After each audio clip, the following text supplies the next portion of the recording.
Picture the wild, misty highlands of Scotland. Scattered across these ancient rolling hills are the ruins of massive stone fortresses built thousands of years ago. To the casual observer, they look like typical, crumbling piles of rock. But when you get closer, you realize something is deeply wrong. Touch the stone. It's smooth, it's shiny. It has been fused together like the bottles you throw in a recycling bin. Welcome to the perplexing mystery of the vitrified forts. Hundreds of these structures exist across northern Europe, with the highest concentration right in Scotland. Their massive walls made of tough rocks like granite weren't just knocked down, they were exposed to temperatures so extreme that the solid stone turned into molten lava and cooled into black, volcanic glass. Before we dive deeper, ignite that like button. Tell me in the comments where you are listening from what time it is there. And remember, the visuals are here to add context, but they aren't necessary to follow along. For centuries, mainstream history told us a simple story. Enemies attacked, stacked wood against the wooden inner frames of these walls, and burned them to the ground. It sounds plausible until you look at the physics. Standard wood fires do not get hot enough to turn massive stone walls into glass. Modern experiments have tried to replicate this using thousands of pounds of timber, and they failed to achieve this widespread melting. Normal fires can blacken stone, but they don't liquefy it. This leads us to a terrifying question. What did this? We are throwing out the conventional textbooks. We are looking beyond the boring explanations to investigate two truly shocking possibilities. We are going to explore the theory of a lost ancient technology, unknown thermal or plasma weapons from a forgotten era. Or we will look to the cosmos, analyzing the scenario where a passing comet exploded in the upper atmosphere, sending a terrifying heat ray down to Earth, instantly vaporizing hilltop strongholds. Get ready. We are about to reveal that human history might be far more explosive than we ever imagined. Let us step away from the Scottish Highlands for just a moment and talk about the very ground beneath our feet.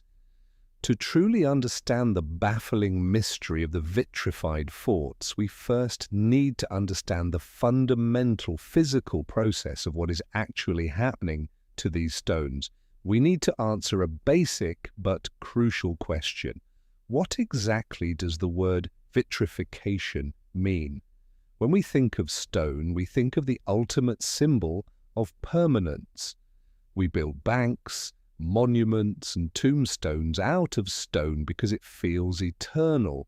It does not wash away in the rain, it does not blow away in the wind, and if you throw a rock into a campfire, it might get hot, it might get covered in black soot, but it remains a solid rock.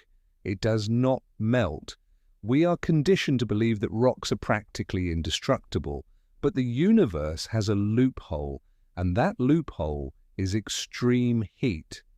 Vitrification, at its core, is the process of transforming a substance into glass. The word itself comes from the Latin word vitrium, which simply means glass. Now, when I say glass, I am not just talking about the clear, delicate panes in your living room windows or the screen of the smartphone you might be holding right now. In the world of physics and geology, glass is not just a specific material, it is actually a state of matter. It is a category of things. To understand this, we have to look closely at what a rock actually is. Let us take granite, for example. Since many of these mysterious forts in northern Europe were constructed using granite and similar tough stones. If you pick up a piece of rough granite, you will notice it is not just one solid, uniform color. It is speckled. It has little shiny flakes, cloudy white chunks, and dark gray spots. That is because granite is a composite. It is a mixture of different minerals tightly locked together. The most important of these minerals for our story is quartz, and quartz is essentially made of silica, the exact same primary ingredient found in ordinary beach sand. In a solid piece of rock, all the tiny molecules that make up these minerals are arranged in a very strict, orderly and rigid pattern. Think of it like a perfectly organized marching band standing in tight formation. Everyone is locked in their specific place. This tight, orderly molecular structure is what makes a rock hard and solid. But what happens when you introduce heat? Heat is fundamentally just energy. When you apply heat to a solid object, you are pumping energy into those molecules. They start to vibrate. They start to shake. The hotter it gets, the more violently they shake.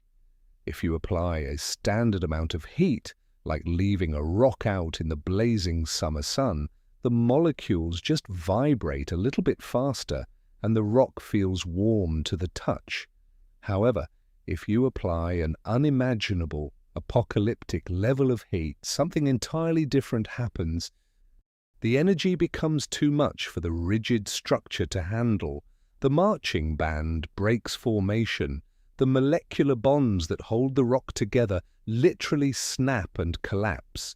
The solid structure breaks down entirely, and the hard, stubborn rock suddenly loses its shape. It turns into a thick, glowing, oozing liquid.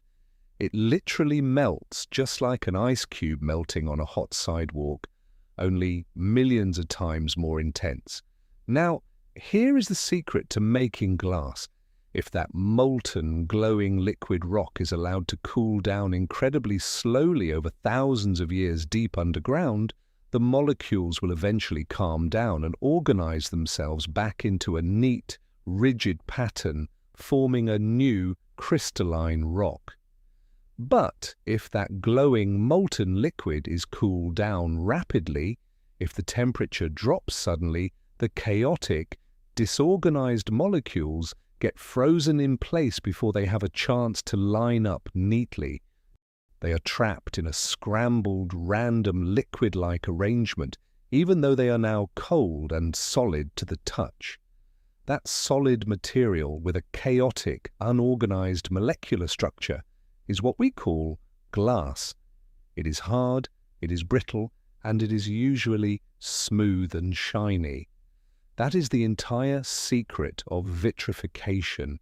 It is the violent destruction of a rock's internal structure through extreme heat, followed by rapid cooling. To make this completely clear, let us look at a couple of real-world examples where nature performs this magic trick. We do not need to look at ancient history to see vitrification in action. We just need to look at the right natural phenomena. Imagine you are standing on a desolate beach as a massive, violent thunderstorm rolls in from the ocean. The sky darkens to a deep purple, the wind howls, and the air grows heavy, thick with static electricity. Suddenly a blinding flash of lightning tears through the sky and strikes the sand dunes just a few hundred feet away from you.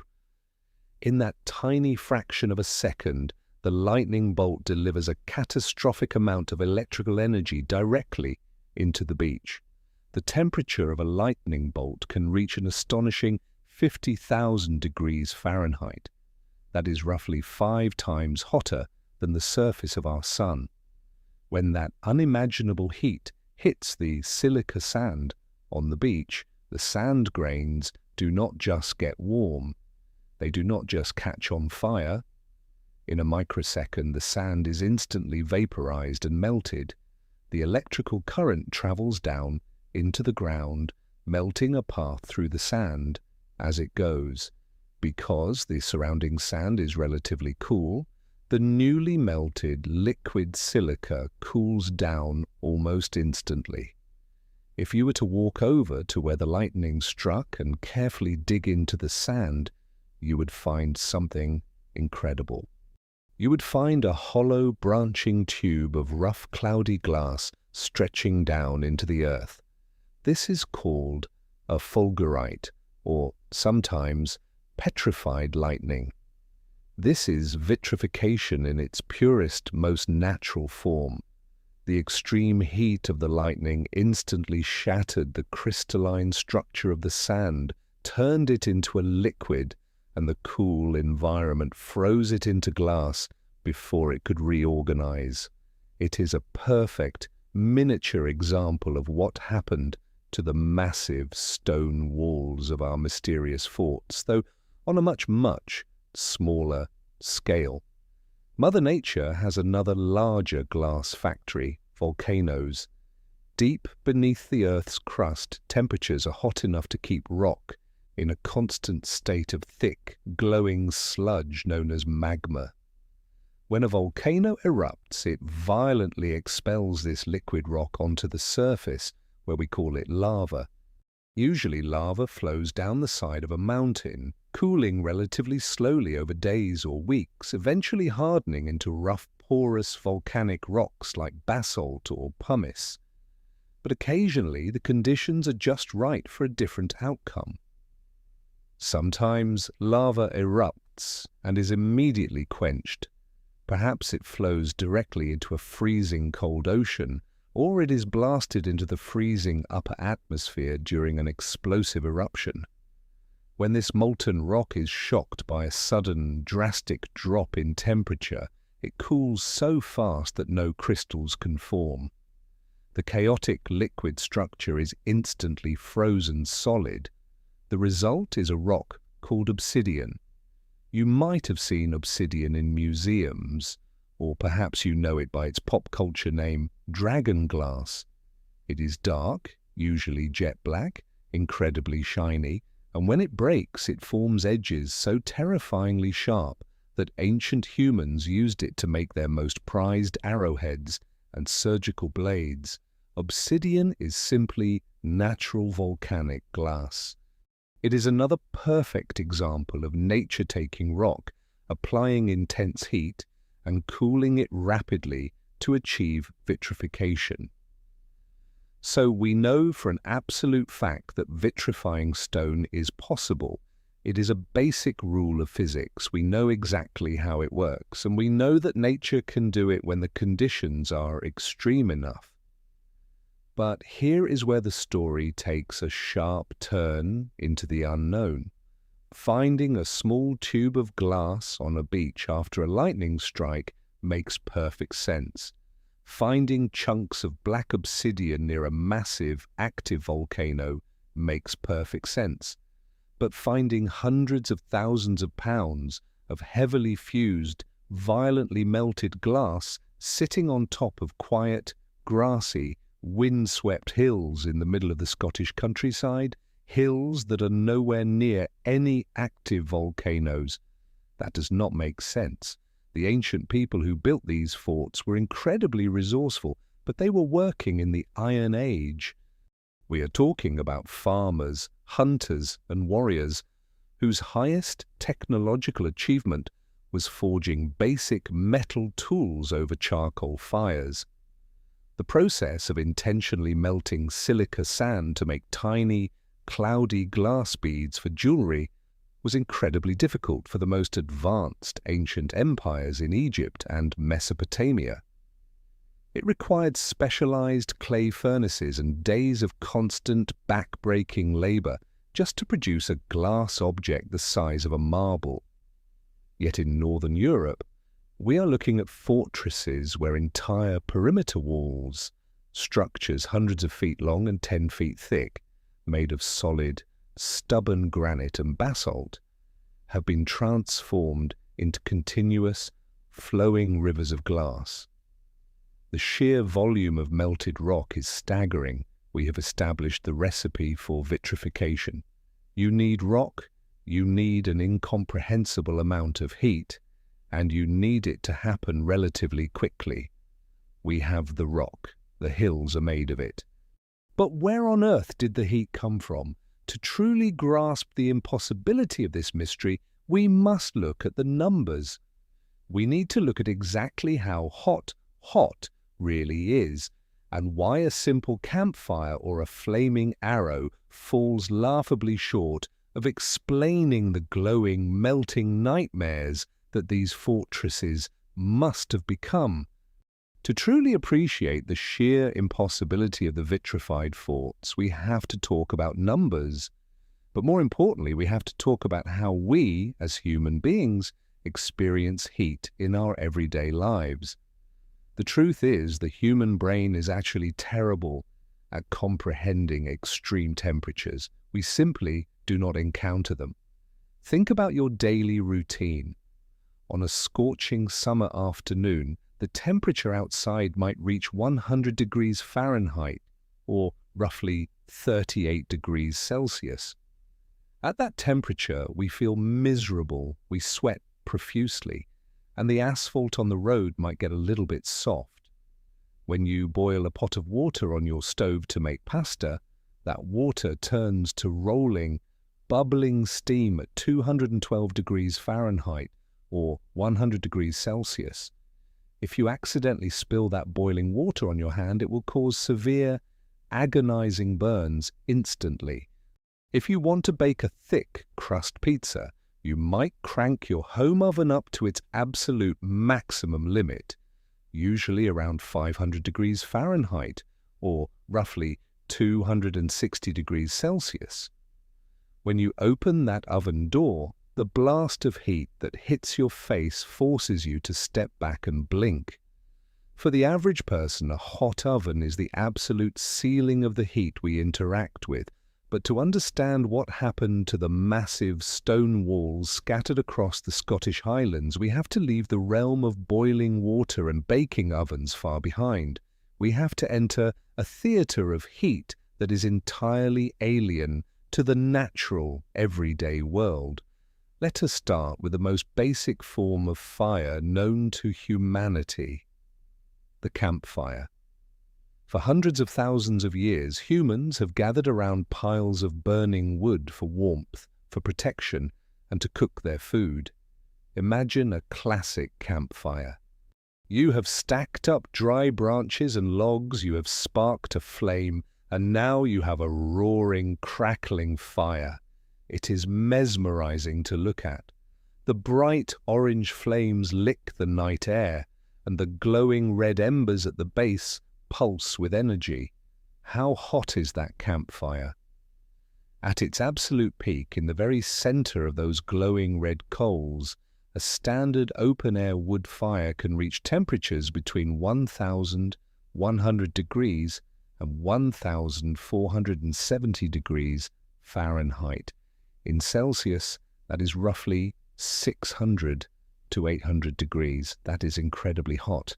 It is hot enough to roast a wild boar, hot enough to keep a tribe from freezing in the dead of winter, and hot enough to severely burn you if you get too close.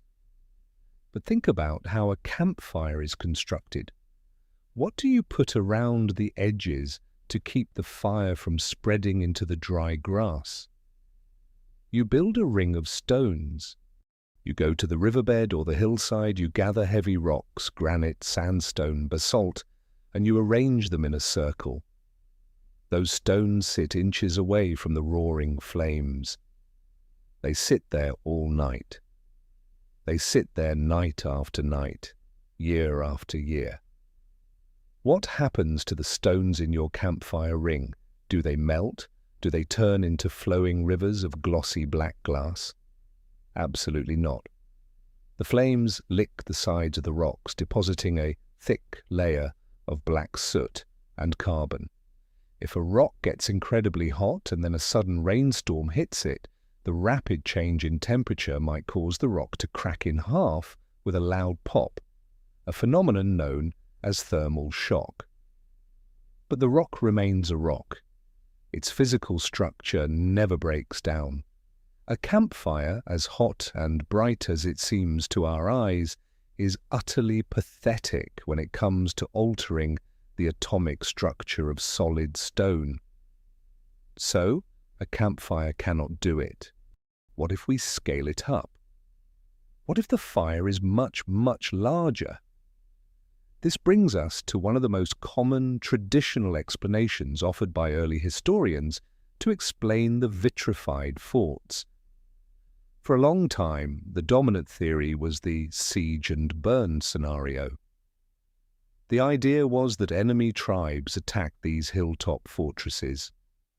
Wanting to completely destroy the stronghold, the attackers chopped down an entire forest worth of timber, piled thousands of logs against the massive stone walls, and lit the whole thing on fire. Let us visualize this devastating inferno.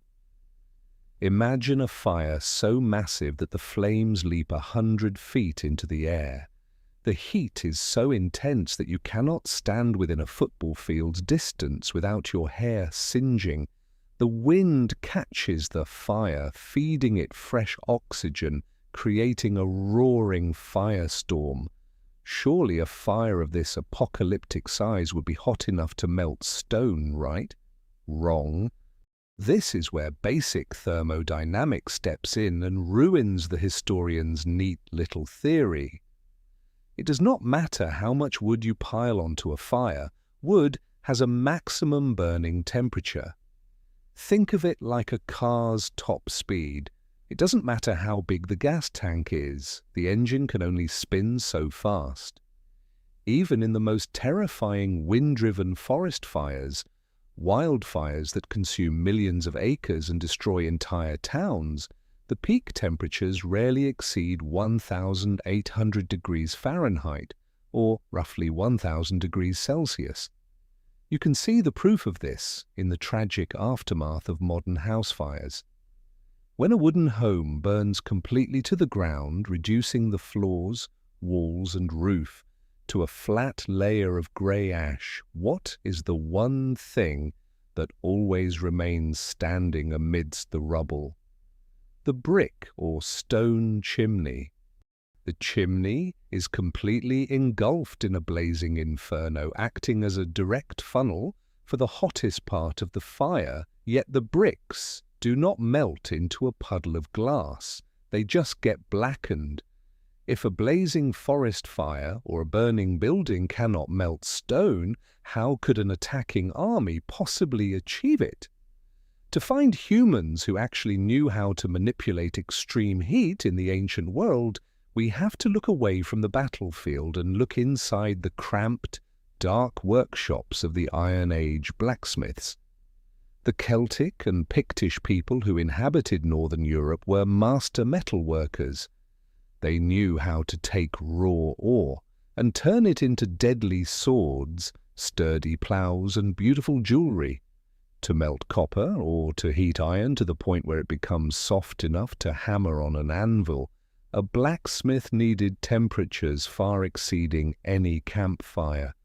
They needed to reach upwards of 2,200 degrees Fahrenheit, or about 1,200 degrees Celsius. How did they do it? It was a difficult, exhausting, and highly technical process. First, they could not use regular wood. They had to use charcoal, wood that has been pre-burned in a low-oxygen environment to remove all the moisture and impurities, leaving behind almost pure carbon. Charcoal burns much hotter than raw timber. Second, and most importantly, they could not burn it in the open air. Heat is lazy. It wants to escape upward and outward into the cold atmosphere. To trap the heat, the blacksmiths built thick clay ovens called furnaces or forges. Finally, to push the temperature past the breaking point, they had to artificially force massive amounts of oxygen into the coals. They used large leather bellows, pumping them up and down, hour after hour, forcing a continuous jet of air directly into the heart of the fire. By combining pure carbon fuel, heavy clay insulation to trap the heat, and a constant forced blast of oxygen, an ancient blacksmith could finally reach that magical 1,200 degrees Celsius mark. But here is the critical catch. They could only achieve this extreme temperature inside a tiny, enclosed space the size of a melon, just large enough to hold a small ceramic crucible of metal. Now let us turn our attention back to the silent, glassy walls of the Scottish Highlands. The rocks used to build these fortresses are primarily granite, basalt, and metamorphic schists. To transform these incredibly dense, stubborn rocks into a freely flowing, glowing liquid glass, you must reach and sustain temperatures well over 2,000 degrees Fahrenheit, or roughly 1,100 to 1,300 degrees Celsius. Some specific minerals within granite, like pure quartz, demand even higher temperatures, upwards of 1,600 degrees Celsius, to fully melt. Do you see the massive, glaring problem here? The physical evidence on the ground directly contradicts the capabilities of the era. To melt these fortress walls, you would need the focused, insulated, oxygen-blasted heat of an Iron Age blacksmith's forge. But you would not just need it in a tiny clay pot. You would need to apply that exact same localized extreme temperature evenly across hundreds of feet of massive stone walls weighing thousands of tons. Furthermore, these forts are not built in sheltered valleys. They are built on the very highest, most exposed peaks of the hills, fully subjected to the freezing, biting winds of the Scottish weather. Any heat generated by an open-air wood fire would instantly be ripped away by the wind and lost to the atmosphere. You cannot wrap a mountain in clay. You cannot build a leather bellows big enough to blow oxygen across an entire fortress. The physics simply do not allow it. A campfire cannot do it. A roaring forest fire cannot do it. Even the greatest ancient blacksmiths could not do it on this scale. Yet as you stand on the hill at places like Noth, the glossy, black, melted stone is right there beneath your boots. It is a physical impossibility staring us right in the face. Something happened on those hills that defies everything we understand about ancient capabilities. If normal fire did not do this, then what kind of unimaginable power was unleashed from the heavens, or from the hands of an unknown civilization, to turn solid granite mountains into liquid glass? To truly understand the baffling nature of the vitrified forts, we must first wipe our modern slate clean. We need to forget about concrete, steel, electricity, and the comforts of the 21st century. We need to climb into a time machine and travel back over 2,000 years deep into the heart of the European Iron Age. We are going to a time long before the Roman Empire ever thought about marching its legions northward. We are heading into the wild, untamed landscapes of what we now call Scotland, northern England, and Scandinavia. Close your eyes and picture the environment. The landscape of Northern Europe during the Iron Age was vastly different from the neat, rolling farmlands we see on postcards today. It was a rugged, intimidating, and deeply unforgiving world. The land was dominated by dense primeval forests, massive, towering woods of oak, birch, and pine that stretched for hundreds of miles. These forests were dark, damp, and teeming with apex predators like brown bears, Eurasian lynx, and massive packs of timber wolves. Rivers ran wild and unpredictable, flooding vast tracts of land to create treacherous, impassable bogs and marshes. The weather was a constant, grueling test of endurance. The winters were brutally long, plunging the land into deep freezes and burying it under thick snow, while the summers were short, often bringing relentless, driving rain and bone-chilling winds that swept off the frigid waters of the North Sea. This was not a landscape for the weak, and the people who called this harsh environment home were anything but weak.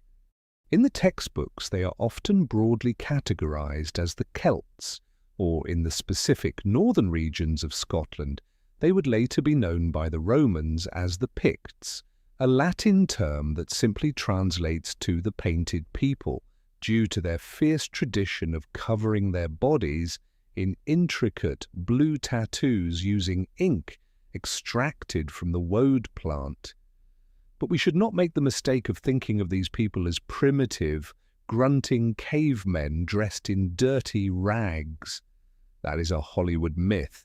These Iron Age tribes were incredibly sophisticated, deeply spiritual, and highly skilled societies. They were master storytellers, passing down thousands of years of history, mythology, and complex legal codes entirely through memory and spoken word, as they did not use a written alphabet. They were brilliant artists, forging stunningly beautiful jewelry, ornate mirrors, and heavily decorated weapons out of bronze, gold, and iron. The swirling, interconnected geometric patterns they created are still famous around the world today as Celtic knots. To understand why they built these massive glass-melted fortresses, we have to look at what an average day looked like for an Iron Age family. Let us walk into one of their settlements. Unlike the rectangular houses we live in today, the Celts and the Picts lived in structures known as round houses. Imagine a massive circular building, sometimes measuring 40 or even 50 feet across. The walls were not made of bricks. Instead, the builders would drive thick wooden posts into the earth in a large circle. Between these posts, they would weave flexible hazel or willow branches, creating a tight, basket-like wooden wall. This technique was called wattle. To make the wall waterproof and block out the freezing wind, they would slather the woven wood with daub, a thick, sticky mixture of wet clay, soil, animal dung, and chopped straw. Once the daub dried in the sun, it formed a rock-hard, wind-proof shell. Over this circular wall, they constructed a massive, towering, cone-shaped roof made of heavily overlapping layers of dried reeds or straw, known as thatch. A well-built thatched roof could keep a family perfectly dry through the worst Scottish thunderstorms for decades. If you stepped inside one of these round houses, the first thing you would notice is the darkness. There were no glass windows. The only light came from the low doorway and the glowing hearth in the very center of the dirt floor. That central fire was the absolute heart of the community. It was never allowed to go out. It provided light, it provided essential warmth during the bitter winters, and it was the kitchen stove where all the meals were prepared. Smoke from the fire would lazily drift upward, filtering naturally through the thatched roof, constantly fumigating the house to keep insects and pests away. Daily life was a relentless cycle of hard, physical labor. There were no weekends, no holidays, and no supermarkets. If you wanted to eat, you had to work the land from sunrise to sunset. The women of the tribe were the backbone of the domestic economy. They spent hours every single day kneeling on the hard earth, using two heavy flat stones called a quern to manually grind tough grains like barley and oats into coarse flour to make flatbreads and thick, hearty porridges. They were also master textile workers. They would shear the sheep, meticulously clean, and spin the raw wool into long threads using a drop spindle, dye the yarn using boiled roots and berries to create vibrant reds, yellows, and greens, and then weave it on large, heavy wooden looms. The people of the Iron Age actually wore bright, colourful, checkered cloaks and trousers, the ancient ancestors of the modern Scottish tartan. The men spent their days engaged in heavy agriculture and animal husbandry. They wrestled heavy iron-tipped ploughs through thick, rocky soil, pulled by teams of stubborn oxen. But in this society, the ultimate measure of a person's wealth, status, and power was not gold or silver. It was cattle. Cows were the currency of the Celtic world. A man with a large herd of healthy cattle was a king. They provided milk, meat, leather for shoes and armor, and bone for tools. Because cattle were so incredibly valuable, they were also the primary source of conflict. The Iron Age was not a peaceful utopia. It was a deeply fractured tribal world. Neighboring clans and rival tribes were constantly locked in bitter feuds over territory, insults, and most importantly, resources. Cattle raiding was a completely normalized part of life. It was considered a noble, thrilling sport for young warriors to sneak into a rival tribe's territory under the cover of darkness, steal their most prized cows, and try to make it back home without being killed.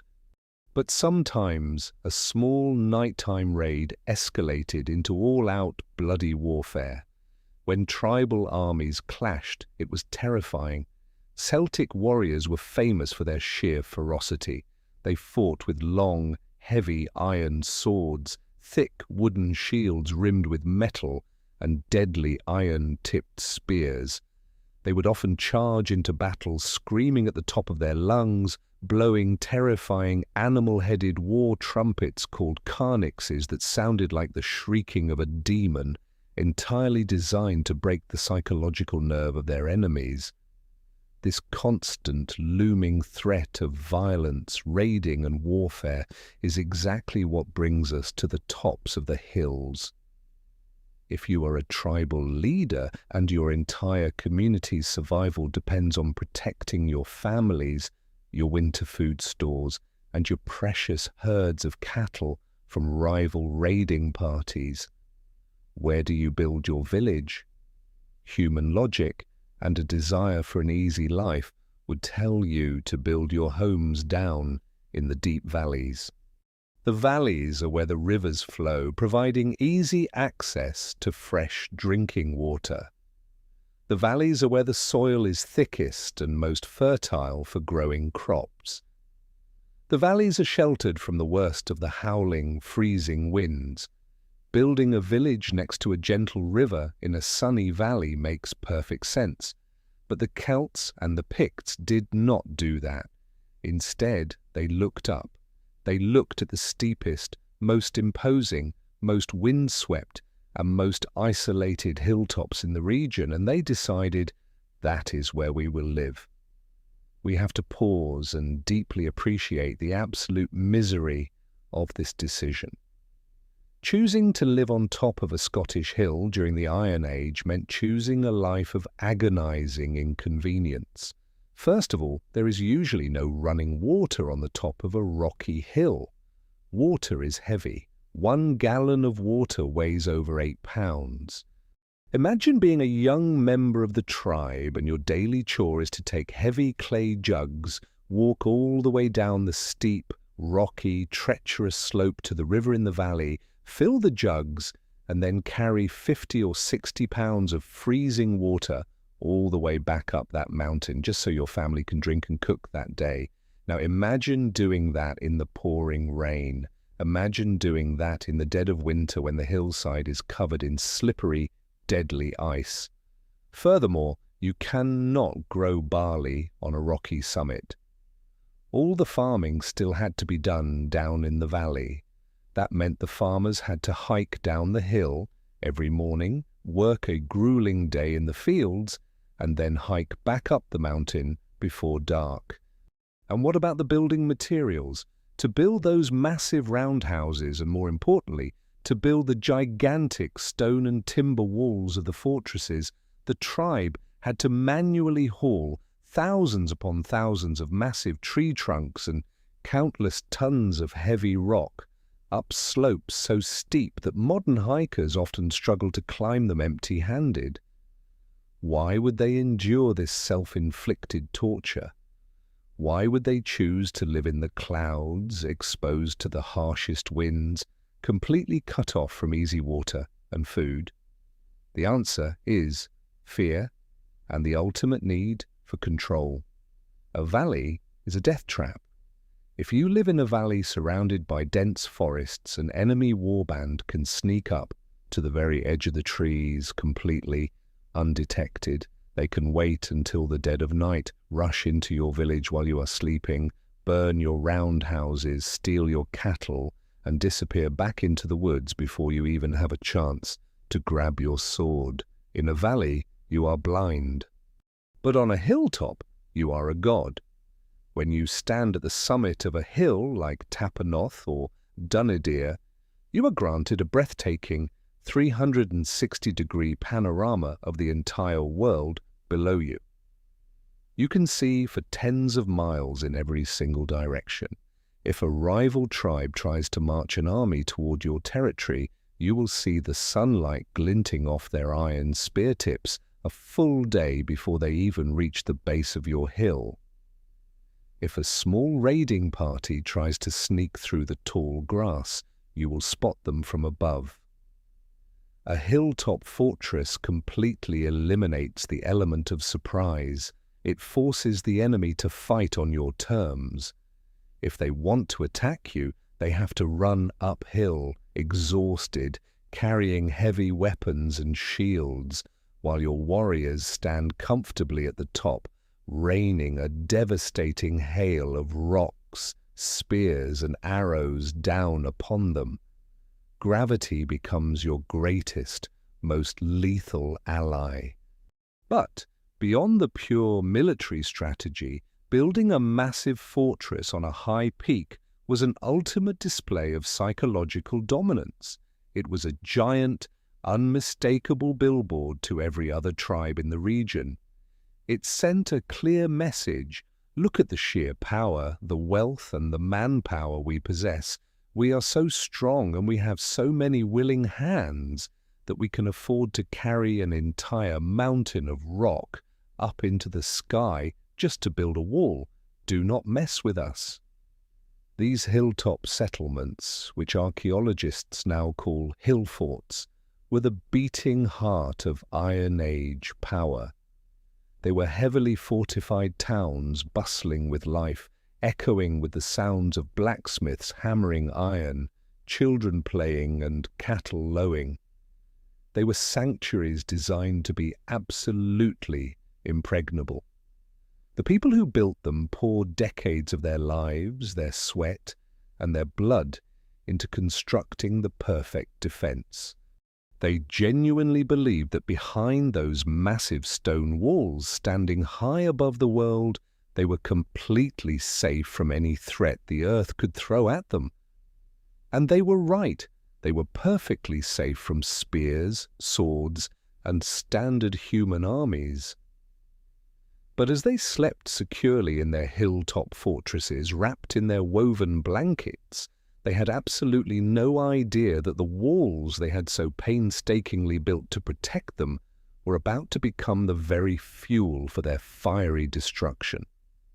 They did not know that a heat so intense it defied the laws of nature was coming to turn their impenetrable stone sanctuaries into bubbling rivers of black glass. So we have established that our Iron Age ancestors chose to live on the very peaks of the most punishing, wind-swept hills imaginable to protect their families and their valuable cattle. But simply standing on top of a hill does not make you invincible. You need a wall, a massive, impenetrable wall to keep the outside world at bay. If you are standing on a rocky Scottish mountain surrounded by millions of loose stones, the most logical building method seems incredibly simple. Just start stacking rocks. This is known as dry stone walling. You take a big, flat rock, place it on the ground, find another rock that fits perfectly on top of it, and repeat the process until you have a barrier. It is a technique that has been used by farmers for thousands of years to create property lines and sheep pens. But there is a fatal flaw in dry stone architecture when it comes to military defense. While a solid wall of stacked rocks is incredibly heavy and looks very intimidating, it is actually quite brittle. It has no flexibility. If an enemy warband manages to reach the base of your wall with a heavy wooden battering ram and repeatedly strikes the same spot, the rigid stones will eventually crack, shift, and the entire section of the wall will shatter and collapse outward like a fragile porcelain plate. The Celtic and Pictish engineers were brilliant, practical people. They understood this structural weakness. They knew they needed a wall that was not just heavy but resilient. They needed a wall that could absorb the brutal kinetic shock of a battering ram or even the natural shifting of the earth without immediately crumbling. To solve this problem, they invented an architectural masterpiece that archaeologists now call timber-laced walls. This technique is the absolute key to unraveling the mystery of how these forts eventually melted into glass. Imagine you are watching the construction of one of these fortresses. They do not start by stacking stones, they start with the trees. Deep in the valleys below, teams of men are swinging heavy iron axes, chopping down hundreds of massive, old-growth oak and pine trees. Stripping the bark and branches, they are left with gigantic, heavy wooden beams. Through sheer, agonizing physical labor, using ropes, wooden rollers, and the muscle of hundreds of people and oxen, they haul these massive logs all the way up the steep slopes to the summit. Once on top, they begin to lay out a massive wooden grid. They lay thick, horizontal wooden beams parallel to the edge of the hill, creating the inner and outer boundaries of the wall. Then they lay shorter wooden beams perpendicular to those, connecting the inner and outer edges. They stack these layers of wood on top of each other, creating a complex, interlocking, three-dimensional wooden skeleton. If you have ever played with a set of wooden Lincoln logs or a Jenga tower as a child, you understand the basic concept. But on a gigantic industrial scale.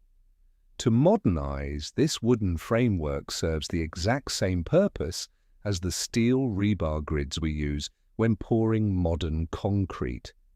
The steel gives the brittle concrete flexibility and tensile strength. In the Iron Age, the interlocking wooden beams gave the brittle stone walls a crucial, shock-absorbing elasticity. Once this massive, hollow wooden framework was built, often reaching 10 to 15 feet thick and towering 10 feet high, the builders went to work with the stone. They meticulously filled all the empty gaps and square compartments within the wooden grid with thousands of tons of loose rubble, gravel, and earth. Finally, to protect the wood from the rain and to make the walls smooth and impossible to climb, they faced the entire structure, both inside and outside, with a tight, beautiful layer of neatly fitted dry stone block. When finished, the fortress looked like a solid, impenetrable mountain of grey stone. The enemy standing at the bottom of the hill would have no idea that hidden inside that rock was a complex, flexible skeleton of oak and pine. If they hit the wall with a ram, the wood inside would bend and absorb the energy, keeping the stones locked tightly in place. It was a stroke of absolute engineering genius, but it was also a ticking time bomb. By building a wall this way, the ancient Celts had unknowingly constructed the perfect giant oven. By leaving deep, intersecting wooden beams running through the entire length and width of a stone wall, they had inadvertently created a network of internal flues and air vents. They had built a structure that, if subjected to an unimaginable otherworldly heat source, would allow a fire to pull in oxygen and travel deep into the very core of the stone, acting as the ultimate catalyst for the apocalyptic melting we see today. Now that we understand the brilliant doomed architecture of these fortresses, let us take a walk. Let us leave the realm of theory and step onto the actual soil where these ancient catastrophes took place. Let us take a tour of the crime scenes. Our first stop is the undisputed king of the vitrified forts, a place called Tap o' Noth, located in Aberdeenshire, Scotland. Just getting to Tap o' Noth is an exhausting physical challenge. It sits on the summit of a steep, conical hill that rises nearly 1,850 feet above sea level. When you hike up the winding rocky path today, your lungs burn and the wind violently whips against your face. As you finally breach the summit, you are greeted by a massive, breathtaking crater-like enclosure. The sheer scale of it is staggering. The perimeter wall encloses an area roughly the size of several football fields. This was not a small, temporary hideout. This was a thriving, high-altitude city in the clouds. But then you look closely at the massive, collapsed mounds of rock that once formed the great defensive wall. It does not look like normal stone. Huge chunks of the perimeter, some weighing several tons, are fused into solid, grotesque blocks. The stone is bubbly, pockmarked with holes like a black, hardened Swiss cheese. It is glassy to the touch. You can clearly see where individual distinct rocks literally dripped and melted into each other, forming thick, dark streams of petrified lava. At Tap o' Noth, the heat was so unimaginably intense that the melted stone actually flowed down the sides of the walls like thick syrup before finally cooling and freezing into place. Standing there, tracing your fingers over the smooth black glass, you can almost feel the phantom, radiating heat of a fire that should not exist. From the terrifying heights of Tap o' Noth, we travel roughly 10 miles east to another Scottish hill, to a site called Dunnideer. Dunnideer offers a distinctly different yet equally eerie experience. The hill itself is perfectly shaped, almost like a giant green gumdrop rising abruptly out of the flat agricultural plains. When you reach the top, you are immediately struck by a bizarre architectural contrast. Sitting right in the center of the summit are the jagged, ruined stone walls of a medieval castle built in the roughly 1200s. But the medieval castle is not the mystery. The mystery lies in the ground beneath it. The medieval builders constructed their relatively modern castle directly on top of and entirely inside the much older, completely devastated ruins of an Iron Age vitrified fort. As you walk the perimeter of Dunnideer, you can see the distinct vitrified core of the ancient walls peeking out from the grass. Here, the melting is incredibly concentrated. You can find sections where the heat fused the rock so violently that they turned into a multicolored swirled glass, streaks of deep red, dark green and black, indicating that the extreme temperatures actually altered the chemical composition of the different minerals within the stone. It is a haunting visual, a medieval castle, a symbol of knights and kings sitting inside the blown-out, melted crater of a civilization that possessed, or was destroyed by, a power the medieval mind could not even begin to comprehend. It is tempting to think of this as a purely Scottish phenomenon, a weird, isolated quirk of the Celtic tribes living in the Highlands. But that is where the mystery expands and deepens. Let us leave the British Isles entirely and travel south across the English Channel, deep into the Brittany region of northwestern France. Here, nestled in the lush forests, we find the Camp de Perron. This is a massive oval-shaped fortress, built with the exact same timber-laced technique used thousands of miles away in Scotland. And just like Noth and Dunnideer, the massive ramparts of Camp de Perron have been subjected to terrifying, catastrophic heat. Sections of the wall are heavily vitrified, the granite and clay baked into a solid, glossy mass. The discovery of sites like Camp de Perron shatters the idea of a localized anomaly. But the trail of glass does not stop in France. We can travel far to the freezing north, crossing the Baltic Sea into Sweden to a site called Broberg. Here, in the rugged Scandinavian landscape, the story repeats itself. We find the remnants of a hilltop fortress, its timber-laced walls brutally scorched, the stones melted and fused together in that unmistakable, bubbly, glassy pattern. From the mist-shrouded peaks of the Scottish Highlands to the dense forests of France and the icy crags of Sweden, a continuous, terrifying pattern emerges. We are looking at a geographic footprint that spans thousands of miles across northern Europe. Scores of these massive, heavily engineered fortresses, built by different tribes in different environments, all met the exact same, violently horrific end. They were all baked in temperatures exceeding 2,000 degrees Fahrenheit. The people who built them used the brilliant timber-laced technique to protect themselves from armies and battering rams.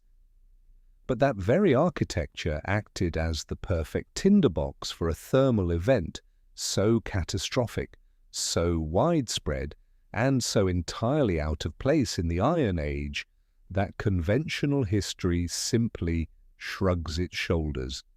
We have toured the crime scenes. The glass is real. Now, we must dismantle the comfortable lies we have been told about how those fires started. For generations, whenever a hiker, an amateur historian, or even a seasoned archaeologist stood before the massive melted walls of a vitrified fort and asked the obvious question, how did this happen? The academic establishment had a ready answer. They offered comfortable, mundane explanations that fit neatly into the established timeline of human history. They did not want to talk about unknown, ancient technologies or cataclysms from the stars. Instead, they pointed their fingers at the most basic tool of primitive man, fire. The traditional textbooks present us with two primary theories to explain away the glass on the hills. The first is the theory of the accidental fire, often referred to as the domestic mishap scenario. The second, and far more popular, is the theory of a deliberate enemy siege. Both of these stories sound perfectly reasonable when you hear them in a quiet classroom. But when you take these theories out of the textbook, drag them up to the top of a freezing, wind-battered Scottish mountain, and test them against the unforgiving laws of physics and thermodynamics, they completely fall apart. Let us begin by dissecting the first theory, the accidental fire. The narrative goes something like this. The Iron Age. People lived in highly flammable wooden roundhouses with thick, dry, thatched roofs, packed tightly together inside the walls of the fortress. Life was entirely centered around the open hearth fire in the middle of the floor. According to this theory, one night a terrible accident occurred. Perhaps a stray dog knocked over a glowing log, or a sudden, violent draught of wind caught a spray of embers and carried them up into the dry reeds of the roof. Within seconds, the roundhouse would be fully engulfed in flames. Fire in a densely packed wooden settlement spreads with terrifying speed. The wind would carry the blaze from house to house, until the entire hilltop village was a raging inferno. The heat from this massive, accidental bonfire, historians argued, was so intense that it eventually caught the timber-laced core of the surrounding defensive wall on fire, leading to the vitrification we see today. It is a tragic, dramatic story. It is also scientifically impossible to result in the melting of a stone mountain. To understand why, we have to talk about a concept in physics called thermal mass. Thermal mass is essentially an object's ability to absorb and store heat energy. A thin wooden plank has very low thermal mass. It catches fire quickly and burns up fast. A massive block of solid granite has an incredibly high thermal mass. It takes a monumental amount of sustained, focused energy to even raise its core temperature a few degrees, let alone melt it. Now visualize that burning Iron Age village. A roundhouse is made of woven branches, clay, and dry straw. When it catches fire, it burns incredibly hot and incredibly fast. It is a flash fire. Within 30 to 45 minutes, the entire structure has consumed its fuel and collapsed into a pile of smouldering ash. Even if 50 of these roundhouses were burning simultaneously just a few yards away from the great stone perimeter wall, the heat generated simply would not last long enough to affect the rock. The massive stone blocks of the wall would act like a giant, icy sponge. The ambient heat from the burning village would wash over the face of the stones, but the sheer thermal mass of the thousands of tons of cold rock behind it would instantly absorb and dissipate that energy. The face of the wall might get covered in black soot, and a few rocks might crack from the sudden temperature change, but they would never, under any circumstances, turn to glass. Think about trying to boil an entire swimming pool by lighting a bonfire next to the diving board. The fire is hot, yes, but the massive volume of cold water will simply absorb the heat without ever raising its overall temperature. A flash fire from burning thatched roofs cannot generate the sustained thousands of degrees Celsius heat required to liquefy a miles-long perimeter of solid stone. The accidental fire theory is physically inadequate. So if an accident didn't do it, what about an intentional act of war? This brings us to the second most widely accepted theory, the siege and burn hypothesis. This is the Hollywood version of history. The theory states that a massive rival army, perhaps a neighboring Celtic tribe or a Roman legion, marched to the base of the hill. They wanted to completely eradicate the fort, so it could never be used against them again. Knowing that the walls had an internal skeleton of wooden beams, the attackers decided to burn the fortress down from the outside. Let us steelman this argument. Let us pretend we are the attacking generals and we are going to try and execute this plan in the real world.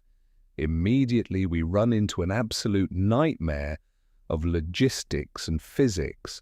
The first insurmountable problem is fuel.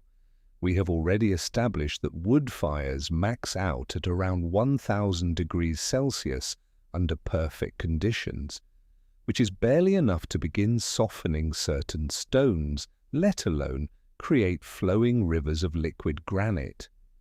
To even attempt to reach the sustained temperatures needed to heat thousands of tons of rock to its melting point, you cannot just use a few bundles of firewood. You need an apocalyptic amount of timber. Imagine standing at the bottom of Noth. The defensive wall at the top of the hill is over 1,000 feet in circumference, 10 feet thick and 10 feet high. To surround that entire wall from the outside with a pyre large enough to sustain a fire for days or weeks, the attacking army would literally have to chop down an entire forest. Remember, they do not have chainsaws or diesel-powered logging trucks. They have small, hand-forged iron axes. It would take an army of thousands of men several months of exhausting, back-breaking labor just to fell the trees, strip the branches, and chop the wood into usable logs. But chopping the wood is only half the battle. Now they have to transport it. Every single massive log has to be hauled manually up a steep, rocky, 1,000-foot incline. Have you ever tried to carry a heavy piece of furniture up a flight of stairs? Now imagine carrying a massive oak tree trunk up a jagged mountain. And here is the most crucial, absurd detail that historians often overlook. They have to do all of this while under heavy enemy fire. The defenders inside the fort are not just going to stand on top of the wall leaning over, politely watching the attackers stack firewood against their home. A siege is an active war zone. While the attackers are struggling up the steep hill, carrying heavy logs, completely defenseless, the warriors inside the fort would be raining absolute hellfire down upon them. They would be hurling large rocks, launching volleys of iron-tipped spears, shooting arrows, and rolling heavy boulders down the slope to crush the men carrying the wood. The idea that an attacking army would pause a battle, endure massive casualties, and spend months executing a logging and transportation operation just to stack wood against the outside of a stone wall is military suicide. No ancient general would ever authorize such a foolish, costly, and inefficient strategy. If you want to conquer a fort, you starve them out by surrounding the base of the hill, or you build a battering ram. You do not try to build a campfire the size of a mountain while people are shooting at you, but let us suspend our disbelief for a moment. Let us imagine that the attackers somehow magically teleported 10,000 tons of perfectly dry, cut firewood to the top of the hill and stacked it neatly against the outside of the stone wall without losing a single man. They take their torches and they light the massive pyre. Now we run into the second insurmountable problem, the brutal, unforgiving laws of thermodynamics. Fire needs oxygen to survive, and heat always rises. When you light a massive bonfire in the open air, the vast majority of the thermal energy escapes straight upward into the cold atmosphere. Furthermore, these forts are located on the highest, most exposed peaks in the landscape. The fierce Scottish winds would constantly whip the flames, tearing the heat away from the wall and scattering it into the sky. To melt stone, heat cannot just brush against the surface. It must be trapped, insulated, and forced to penetrate deep into the core of the rock. The ancient blacksmiths knew this, which is why they built thick clay ovens to trap the heat of their charcoal. You cannot build a clay oven over a massive hilltop fortress.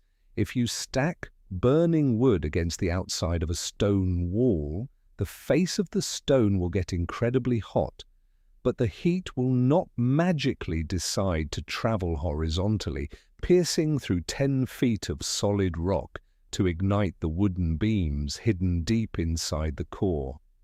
Rock is a fantastic insulator. The outer few inches of the stone might blister and crack, but the internal temperature of the wall, just a foot or two deep, would barely change. The attacking army would stand at the bottom of the hill, watching their massive, months-in-the-making bonfire burn out, only to find the giant stone fortress still standing there, completely intact, just slightly blackened by soot. The traditional theories are comfortable, but they are physically, militarily, and thermodynamically absurd. An accidental house fire could never generate the sustained massive energy required. An enemy army could never logistically gather the fuel, nor could they force an open-air fire to violate the laws of physics and penetrate deep into a stone mountain to melt it from the inside out. Normal fire, no matter how much wood you use or how angry the people lighting it are, cannot create the vitrified forts. The history books are wrong. We are looking at the aftermath of an event that fundamentally breaks the rules of the primitive world, setting the stage for a much darker, much more terrifying explanation. With the theories of an accidental village fire and an enemy siege completely falling apart under the scrutiny of basic physics and common sense, mainstream historians found themselves in a desperate position. They needed an explanation that did not involve aliens, lost technology, or cosmic disasters, so they proposed a third theory. It is a theory that, on the surface, sounds strangely logical, but when you actually test it, it turns out to be the most absurd explanation of all. This is the theory of intentional vitrification, or, to put it bluntly, the idea that the ancient builders deliberately set their own fortresses on fire. Why on earth would a group of people spend years carrying thousands of tons of stone up a steep mountain, meticulously construct a brilliant, shock-absorbing timber-laced wall, and then intentionally burn it down? The historians who championed this theory argued that it was an extreme form of ancient engineering. Their logic went like this. The builders realized that a wall made of loose, stacked stones could eventually be pulled apart by a determined enemy. But if they could somehow light a massive fire inside the wooden skeleton of the wall, the extreme heat would melt the rocks together. Once the fire died down and the molten rock cooled, the individual stones would be permanently fused into one giant, solid, impenetrable shell of glass. Essentially, the theory suggests that the ancient Celts were trying to invent a prehistoric version of superglue. It is a fascinating narrative. It paints our ancestors as mad scientists of the Iron Age, attempting to forge an indestructible mountain stronghold through the raw power of fire. For decades, this was actually the most popular explanation in academic circles. But there is a fatal flaw in this theory. It assumes that turning a rock into glass makes it stronger. And to prove just how wrong that assumption is, we do not need to guess. We can look at the results of actual real-world modern experiments. In the late 1930s, two highly respected researchers named Wallace Thornycroft and V.G. Gordon Childe decided they had heard enough theories. They wanted hard proof. They travelled to a site in Scotland and decided to physically recreate an Iron Age timber-laced wall. They gathered the exact same type of stones, chopped down the same types of trees, and meticulously built a miniature version of the ancient ramparts, complete with the intricate internal wooden grid. Then they set out to burn it. They piled massive amounts of extra wood and brush against the wall, acting as the ancient builders supposedly would have done to initiate this superglue process. They lit the fire and they waited. The first thing they discovered was just how incredibly difficult it is to get a wall like this to burn at all. The heavy stones insulated the wood, choking off the oxygen. To get the internal timber skeleton to catch fire and burn hot enough to even scorch the rocks, they had to constantly feed the fire with unbelievable amounts of fuel, battling the wind and the elements for days. But finally, they succeeded. The fire caught the internal beams. The wood inside the wall burned fiercely, creating those internal flues we talked about earlier, pulling in oxygen and generating immense heat. For a brief moment, it seemed like the intentional vitrification theory might actually be correct. The rocks began to glow red, then white, They began to soften and melt, fusing together just as the historians had predicted. Then the fire went out, the wall cooled down, and the researchers stepped forward to examine their indestructible, superglued fortress. What they found was an absolute structural disaster. The wall had not become stronger, it had been completely ruined. To understand why, we have to look at the basic science of materials, specifically the difference between something being hard and something being tough. Glass is very hard. If you take a sharp piece of glass and drag it across a piece of wood, it will easily scratch the wood. But glass is completely lacking in toughness, which means it is incredibly brittle. If you take a glass cup and drop it on the kitchen floor, it shatters into 1,000 useless pieces. Now take a thick wooden bowl and drop it on the same floor. It bounces. Wood is tough. It absorbs impact. Solid, natural stone also has a degree of natural toughness because of its tightly packed, crystalline structure. When the researchers melted the stones of their experimental wall, they destroyed that natural crystalline structure. They turned the tough, resilient granite into brittle, fragile glass. When you strike a vitrified stone with a heavy hammer or a wooden battering ram, it does not hold together. It cracks, splinters, and shatters almost instantly, exactly like a giant dark window pane. But the brittleness of the glass was only half of the problem. The bigger issue was what happened to the inside of the wall. Remember that the entire genius of the timber-laced design was the wooden skeleton. It provided flexibility and bulk. When the experimental fire raged through the wall, it completely incinerated that wooden skeleton, turning massive oak beams into piles of fine grey ash. Think about what happens when you remove the skeleton from a body. It collapses. When the thick wooden beams inside the wall burned away, they left behind massive, hollow, empty tunnels running through the very core of the structure.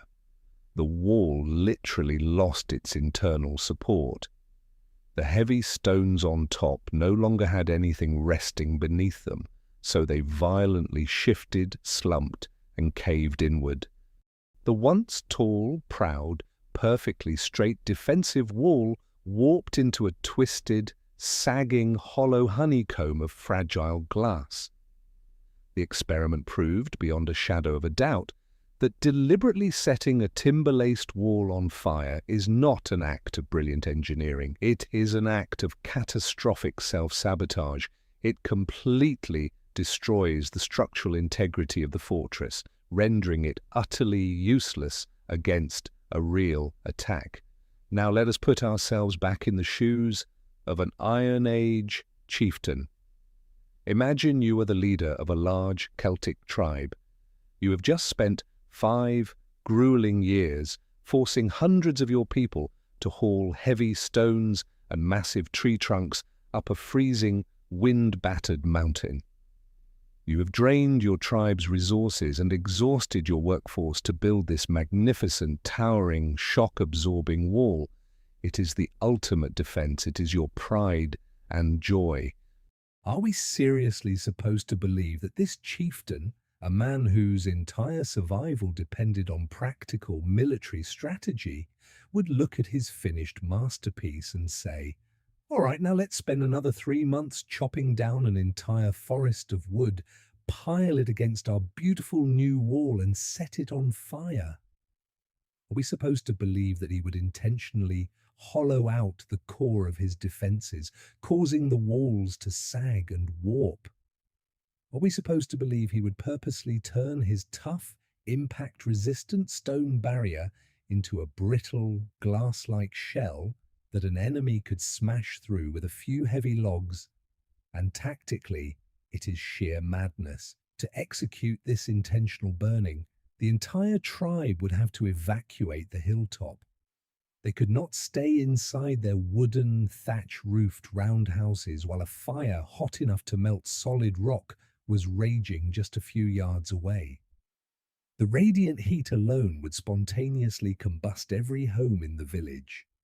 They would have to abandon their absolute high ground advantage, march their valuable cattle down into the vulnerable valley, and sit there for weeks, completely exposed to their enemies, while they waited for their own fortress to finish burning and cooling. It defies all human logic. The Celtic and Pictish people were not stupid. They were master builders and brilliant tactical survivors. They understood the properties of wood, stone, and fire better than most modern people do today. They built the timber-laced walls specifically because it was the strongest, most resilient design possible for their environment. The idea that they would intentionally destroy their own greatest achievement, making themselves highly vulnerable in the process, is an insult to their intelligence. So, where does this leave us? We have systematically dismantled the comfortable stories of the mainstream history books. We know that a campfire or a burning thatched roof cannot generate the sustained 1,000-degree heat required to liquefy a mountain. We know that an attacking enemy could never manage the logistical nightmare of hauling enough wood up a mountain while under heavy fire, nor could they force an open-air blaze to penetrate 10 feet of solid stone.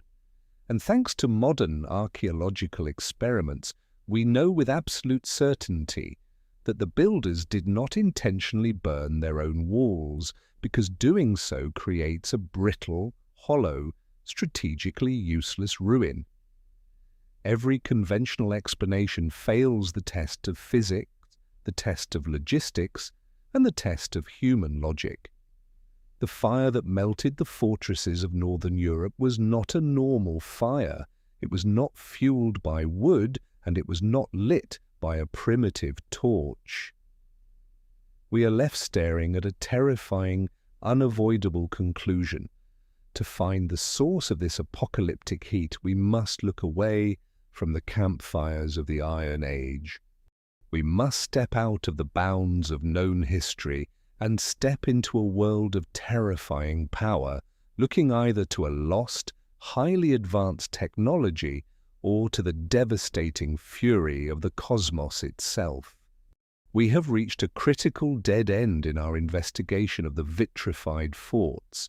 We have firmly established that normal fire, the kind fueled by wood, swept by the wind, and breathed into existence by ancient blacksmiths, is fundamentally incapable of producing the glassy nightmares sitting atop the hills of northern Europe. The math does not work, the physics do not allow it, so if we must eliminate normal fire, what is left? We have to step across the boundary of conventional history and enter the terrifying realm of extreme physics. To understand what might have melted those ancient, stubborn mountains of stone, we have to talk about something entirely different. We have to talk about the fourth state of matter. When you sit in a high school science class, you are taught a very simple, comforting rule about how the universe works. You are taught that matter exists in 3 basic states: solid, liquid, and gas. It is a concept that is incredibly easy to visualize because we experience it every single day, mostly through water. Imagine you take a solid, freezing block of ice out of your kitchen freezer. It is hard, it holds its shape, and its molecules are locked tightly together. Now you drop that ice cube into a pan and place it on a hot stove. As you add heat, you are adding energy. The molecules begin to vibrate and break their rigid bonds. The solid ice melts and becomes a liquid, a puddle of water that flows and takes the shape of the pan.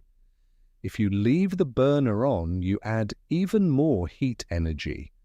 The water begins to boil, bubbling violently as the molecules break apart completely and escape into the air. The liquid water transforms into a gas, steam, solid liquid, gas. It is a neat, orderly progression. But what happens if you do not stop there? What happens if you somehow manage to trap that steam and continue to heat it, pushing the temperature not just to a few hundred degrees, but to tens of thousands or even millions of degrees? At that incomprehensible level of heat, the very building blocks of reality begin to break down. The atoms that make up the gas can no longer hold themselves together. The extreme, violent energy literally rips the negatively charged electrons away from the positively charged nucleus. You no longer have standard atoms floating around. Instead, you have a chaotic, highly energized soup of freely roaming electrical charges. This glowing, electrically conductive, ultra-hot soup is the fourth state of matter. It is called plasma. When you hear the word plasma, your mind might immediately jump to science fiction movies, spaceships firing neon-colored plasma blasters, or futuristic energy shields. But plasma is not fiction. In fact, it is the most common and abundant state of matter in the entire observable universe. Every single star you see in the night sky is essentially a gigantic, unimaginably hot ball of burning plasma.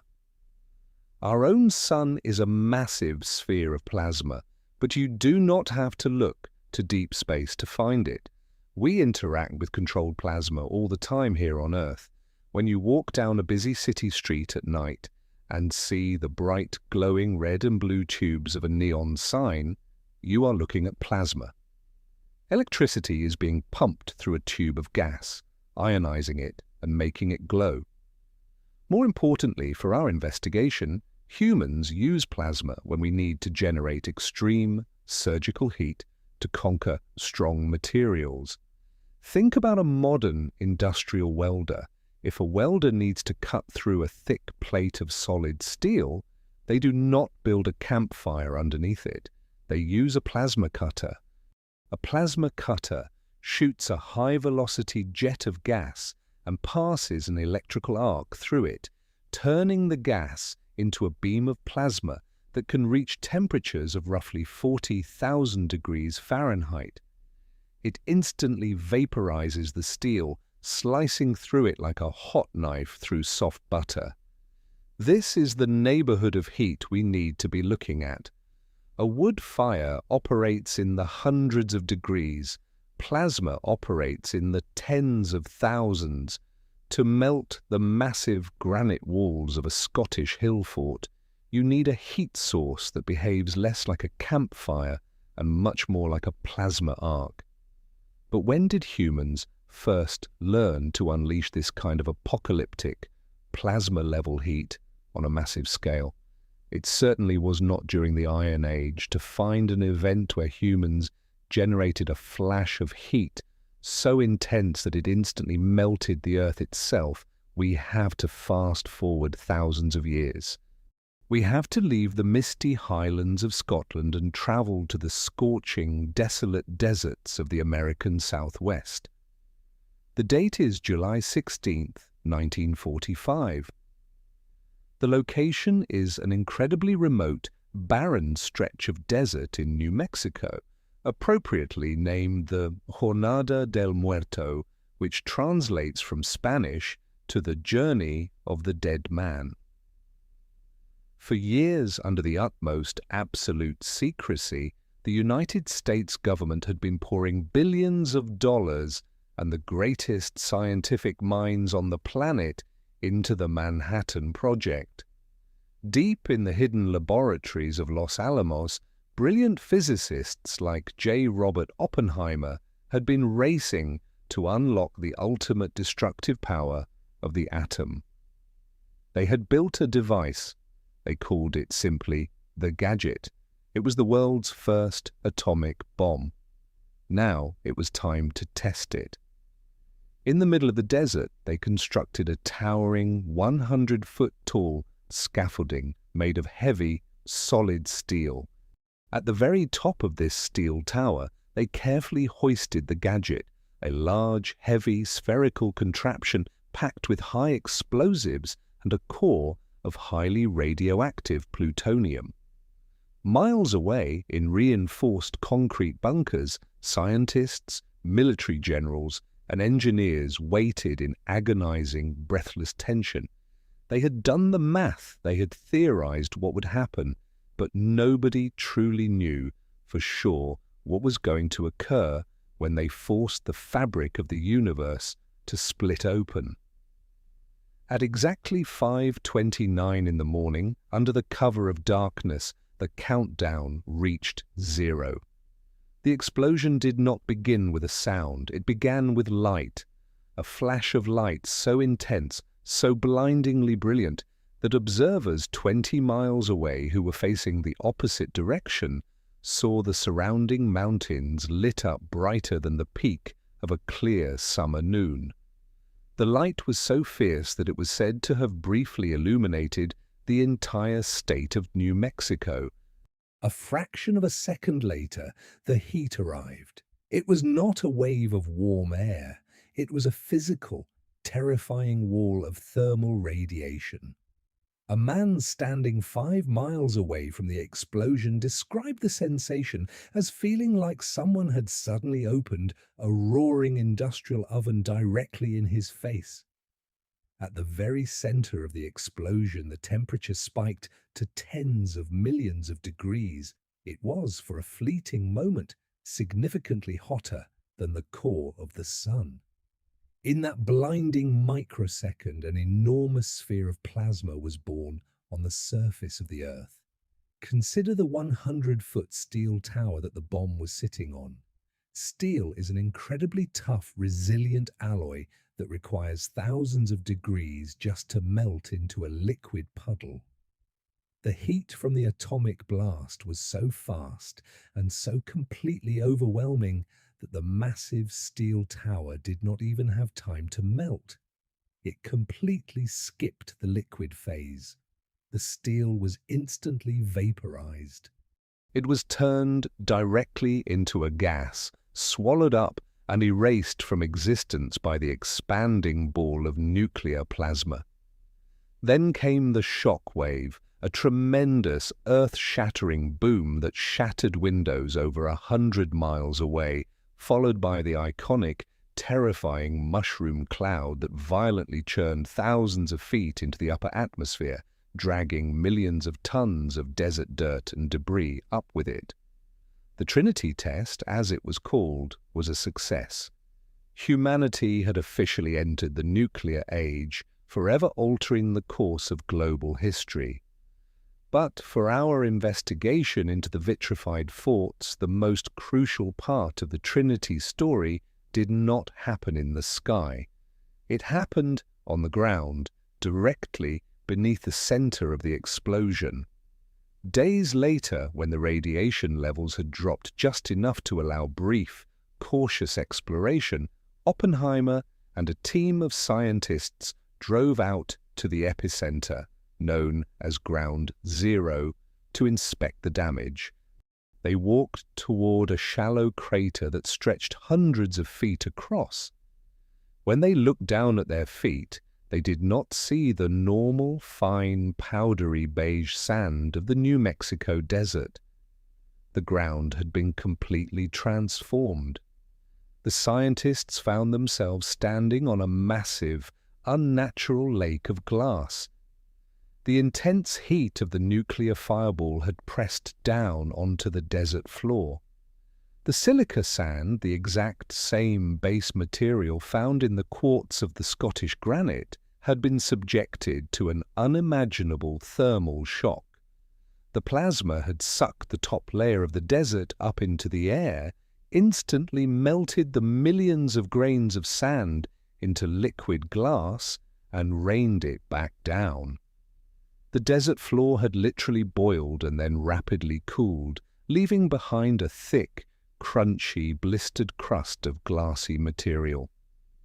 Because of the specific minerals present in the New Mexico sand, this newly created glass was not clear, and it was not black. It was a pale, striking sea green color. The scientists, amazed by this bizarre physical byproduct of the atomic blast, chipped off pieces of the radioactive glass and gave it a name. They called it Trinitite. Trinitite is a terrifying, beautiful monument to the destructive power of human engineering, but more importantly, it is a smoking gun.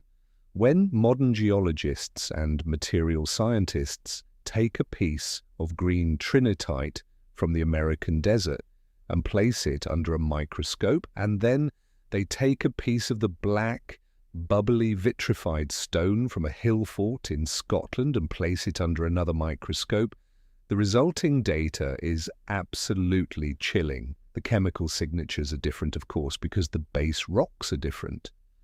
But the physical structure, the way the internal atomic bonds have been violently shattered by a sudden, catastrophic burst of extreme heat and then rapidly frozen into a chaotic, glassy state, is virtually identical. We finally have a known, proven mechanism that perfectly replicates the massive, outdoor vitrification of stone. We know exactly what it takes to turn a rugged landscape into a lake of bubbling glass. It takes a sudden, overwhelming, localized flash of plasma-level heat. But this realization only makes the mystery of the Celtic hill forts infinitely darker. We know how the United States government created Trinitite in the 1940s. They used a highly sophisticated, meticulously engineered plutonium bomb. So, what happened in Northern Europe thousands of years ago? How do you generate the thermal equivalent of an atomic blast in a world where the most advanced piece of technology is an iron sword? Are we looking at the forgotten remnants of an ancient, highly advanced civilization that possessed energy weapons capable of unleashing directed plasma? Or are we looking at the scars of a civilization that was entirely wiped off the map by a technology they could not comprehend? Let us explore the terrifying possibility of ancient thermal warfare. We ended our last chapter staring at a piece of radioactive green glass from the New Mexico desert, holding it up against a chunk of black, melted granite from a Scottish hilltop. The comparison is not just a poetic metaphor, it is a chilling physical reality. When geologists study Trinitite, the glass created by the first atomic bomb, and compare it to the vitrified stones of Northern Europe, they look for specific microscopic signatures of trauma. They are looking for something called vesiculation. To understand this, imagine a pot of thick, boiling soup. As the liquid gets incredibly hot, bubbles of air and steam form at the bottom, rise to the top, and pop. Now imagine taking a photograph of that boiling soup and instantly freezing it in time. The surface would be pocked with holes and craters where the bubbles were trapped the moment the liquid turned solid. This is exactly what we see in both Trinitite and the vitrified walls of the Celtic hill forts. Solid rock contains tiny, microscopic amounts of moisture and trapped gases. When a rock is subjected to an unimaginably fast, catastrophic spike in temperature, like a nuclear flash, that trapped moisture instantly turns into superheated steam. The steam violently expands, trying to escape the melting rock, creating bubbles. Because the surrounding Scottish air was cold, the molten, bubbling rock froze rapidly, trapping those bubbles forever. The stones at places like Noth look like hardened, black Swiss cheese. This specific texture proves that the melting was not a slow, gradual process from a smouldering campfire. It was a violent, instantaneous thermal shock. It was a flash boiling of solid granite. We comfortably accept the existence of Trinitite because we have the historical receipts. We know that in 1945, the United States government spent billions of dollars, built a massive steel tower, and detonated a plutonium core. We have black and white footage of the mushroom cloud. It makes logical sense to our modern brains. But when we turn our gaze back to the Iron Age, our brains rebel. We experience severe cognitive dissonance. We look at the exact same physical evidence, flash-boiled, heavily vesiculated rock glass, but because we are looking at a timeline populated by tribesmen wearing woven cloaks and wielding iron spears, we refuse to accept the obvious conclusion. We desperately try to fit the square peg of a wood-burning fire into the round hole of a plasma-level event. But what if our timeline is simply wrong? What if human history is not a neat, straight line moving from primitive cavemen to modern astronauts? Many alternative historians and engineers suggest we need to look at the vitrified forts not as the site of a primitive siege, but as the ground zero of an ancient high-tech battlefield. We need to explore the terrifying hypothesis that a lost civilization, or perhaps an unknown entity, possessed and deployed advanced thermal weaponry. We do not necessarily need to invoke a nuclear bomb. A nuclear detonation leaves behind a very specific footprint, a massive, deep impact crater, and long-lasting radioactive isotopes. While some anomalous radiation has been claimed at various ancient sites around the world, the primary signature of the Celtic hill forts is pure, localized heat. This points us toward a different kind of nightmare. A directed energy weapon, commonly referred to as a DEW. To understand a directed energy weapon without needing a degree in advanced physics, think back to when you were a curious child playing in the backyard on a sunny day. If you take a simple magnifying glass and hold it over a dry leaf, the ambient sunlight passes through the curved glass. The lens takes the broad, scattered rays of the sun, which are pleasantly warm on your skin, and forcibly bends them, concentrating all of that solar energy into a single, blindingly bright, microscopic point of light. Within seconds, that tiny point generates so much concentrated thermal energy that the leaf begins to smoke and bursts into flames. You, with a cheap piece of glass, have just created a rudimentary, directed energy beam. Now scale that concept up to a terrifying military-industrial level. Instead of gathering sunlight, imagine a machine capable of generating and concentrating immense amounts of microwaves, lasers, or electrified plasma. Modern militaries today are actively developing and deploying weapons that do exactly this. They use invisible, concentrated beams of high-energy lasers to silently melt the wings off flying drones or disable the engines of enemy boats from miles away. The hypothesis suggests that thousands of years ago, a weapon operating on these exact same principles was brought to the skies of northern Europe. Let us try to visualize what this incomprehensible event would have looked like. Let us put ourselves in the muddy leather boots of a Celtic warrior standing guard on the massive timber-laced walls of a Scottish hill fort. It is the dead of night.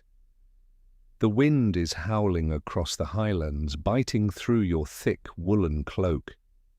You are holding an iron spear, peering out into the pitch-black valley below, watching for the flickering torches of a rival raiding party. You are prepared for a brutal, physical fight. You are ready for men, swords, and battering rams. But the attack does not come from the valley, it comes from above. There is no warning horn, there is no battle cry. Suddenly, the absolute darkness of the night is shattered by a blinding, unnatural light. It might originate from a glowing craft hovering silently in the sky, or perhaps from a highly elevated, distant vantage point. It is a beam of pure, focused, incandescent energy. It does not look like fire. It looks like a continuous, blinding streak of captive lightning. It strikes the top of the stone wall a few hundred yards away from you. The reaction is instantaneous and deafening.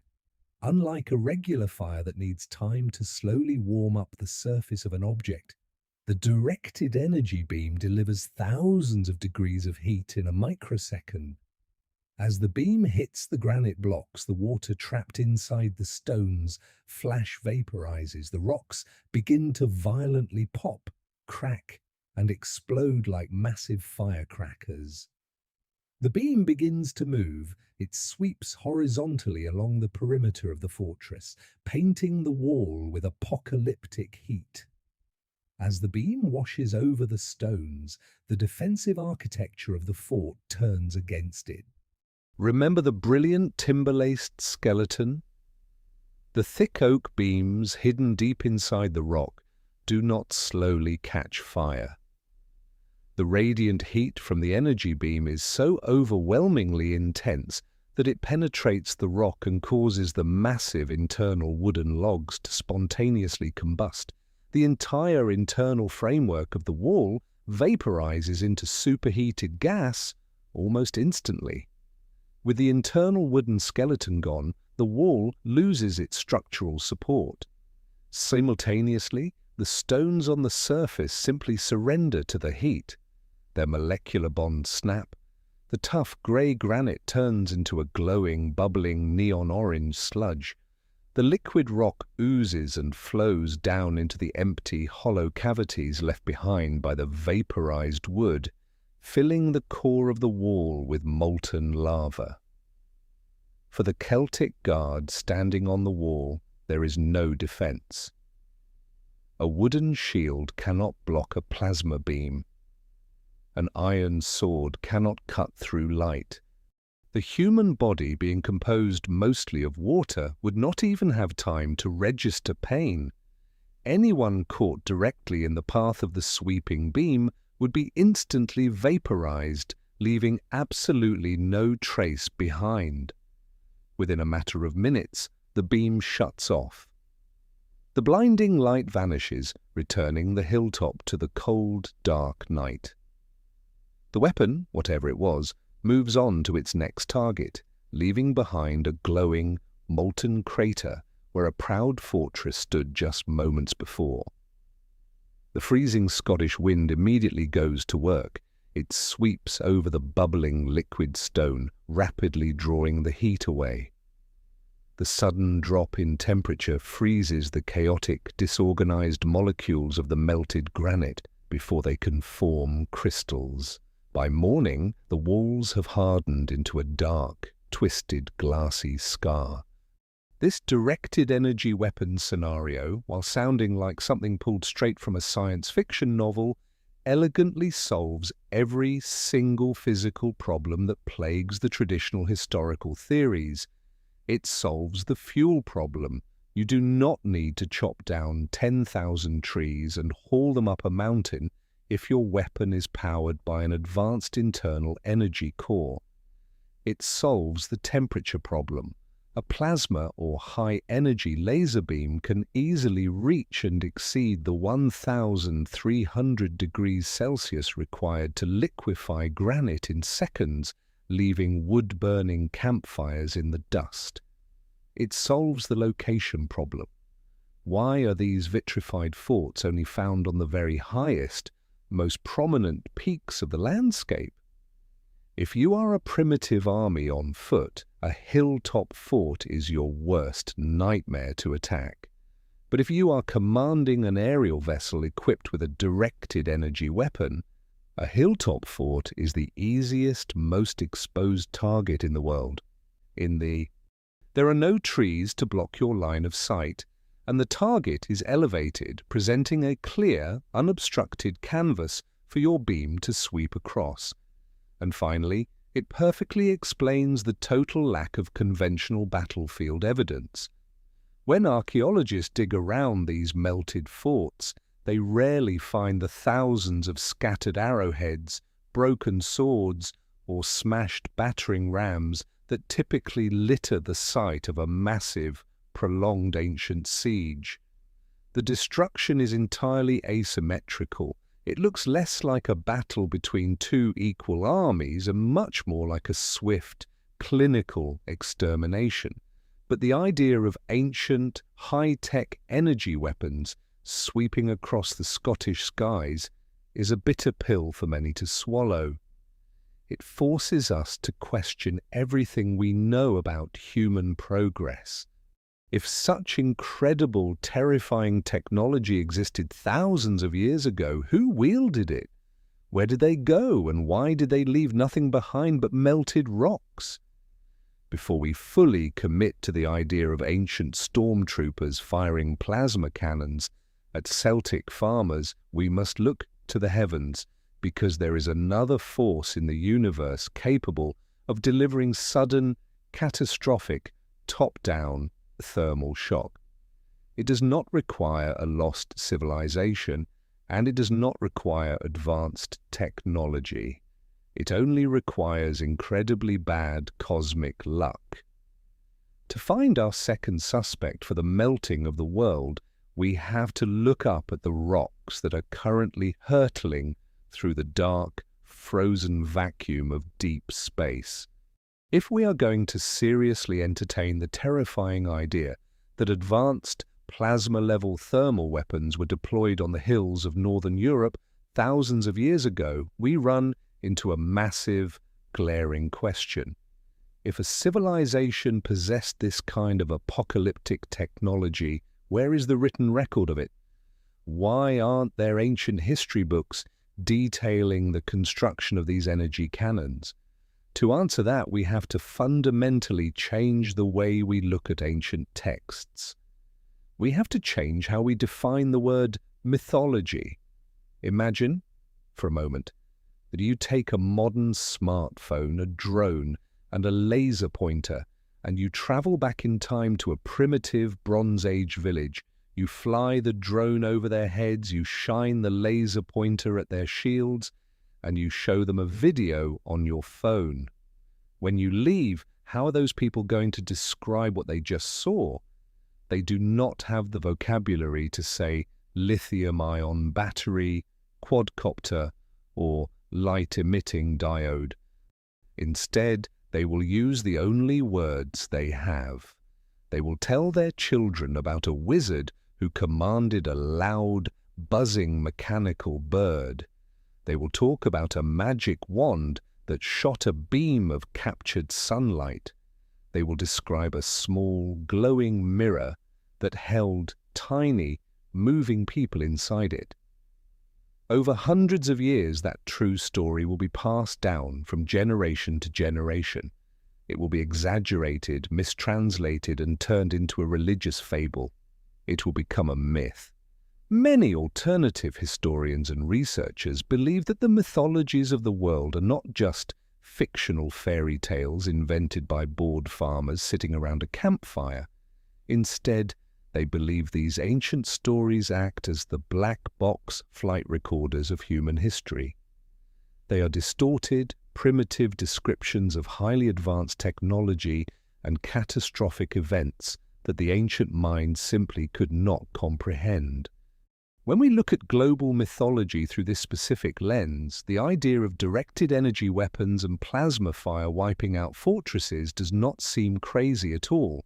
In fact, it is written down everywhere. We just have to know how to read it. Let us start right in the very neighborhood of the vitrified forts, the British Isles. In ancient Celtic and Irish mythology, there is a legendary, terrifying figure known as Balor of the Evil Eye. Balor was the leader of a group of supernatural beings called the Fomorians. According to the ancient texts, Balor was a giant, but his most defining feature was his single, massive eye. This was not a normal eye. Most of the time, Balor kept this eye firmly shut because it was too dangerous. The legends specifically state that the eyelid was so incredibly heavy that it took 4 of his strongest warriors, using heavy iron hooks and ropes, to lift the lid open on the battlefield. Listen closely to how the ancient Celtic storytellers described what happened when that eye finally opened. They did not say it cast a magic spell. They said that a blazing, destructive beam of fire shot out of the eye. This beam was so unimaginably hot and powerful that it instantly incinerated entire armies of men, vaporized the morning mist, and literally melted the stones and scorched the earth for miles around. Now, strip away the magical language. What is the legend of Balor actually describing? It is describing a massive, heavy weapon that requires a team of engineers and mechanical pulleys to open its firing bay doors. And when it fires, it releases a sweeping, directed energy beam that incinerates targets and melts stone.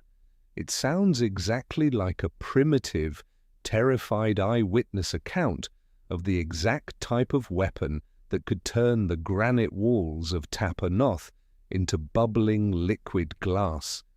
If we cross the North Sea into Scandinavia, the heartland of the Vikings, we find another perfect example. We all know the superhero movie version of Thor, the Norse god of thunder, and his mighty hammer, Mjolnir. But in the original ancient Norse sagas, Mjolnir is not just a heavy block of metal that hits people hard. It is explicitly described as a weapon that channels and controls atmospheric plasma. It summons and directs lightning.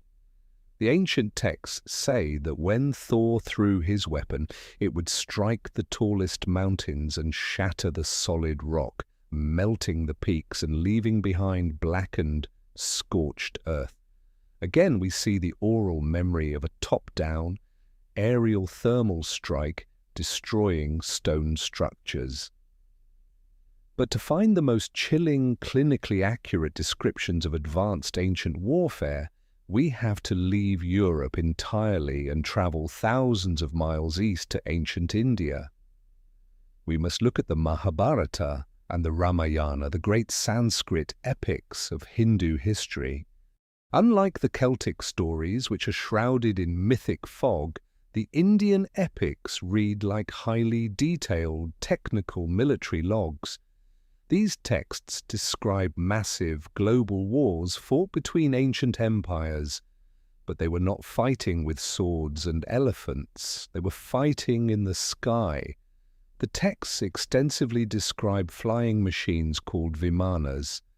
These vimanas were not magical birds. They are described as metallic, roaring chariots that could hover in mid-air, fly into the higher atmosphere, and even travel into space propelled by a yellowish-white liquid and engines of mercury. And the weapons these vimanas carried are utterly terrifying. The most devastating of all was a weapon known as the Brahmastra. The description of the Brahmastra being detonated is one of the most famous and haunting passages in all of ancient literature. The text describes a single projectile charged with all the power of the universe. When it was fired, it did not create a normal explosion. It created an incandescent column of smoke and flame as bright as 10,000 suns that rose in all its splendor into the sky. The immediate aftermath is described with a horrifying clinical precision that an Iron Age poet could not possibly have just invented out of thin air. The text says the heat was so intense that the rivers instantly boiled, and the fish within them were charred to ash. The war chariots and weapons of the enemy army were instantly evaporated by the thermal flash. The corpses of the soldiers were burned so badly they were completely unrecognizable. But the most disturbing part of the Mahabharata is what happens after the flash. The text states that a terrifying, invisible wind blew across the land. The soldiers who survived the initial blast threw themselves into the rivers, desperately trying to wash away a fine, deadly ash that had settled on their skin. A few days later, the surviving animals began to violently vomit, and the hair and nails of the surviving soldiers began to fall out of their bodies. Their food supplies became poisoned, and the land was rendered completely barren and infertile for decades. You do not need to be a physicist to recognize what you are reading. That is not a description of a magic spell. That is a perfectly accurate, scientifically precise description of an atomic bomb detonation, complete with the blinding plasma flash, the thermal vaporization of targets, and the horrific, lingering symptoms of acute radiation sickness and nuclear fallout.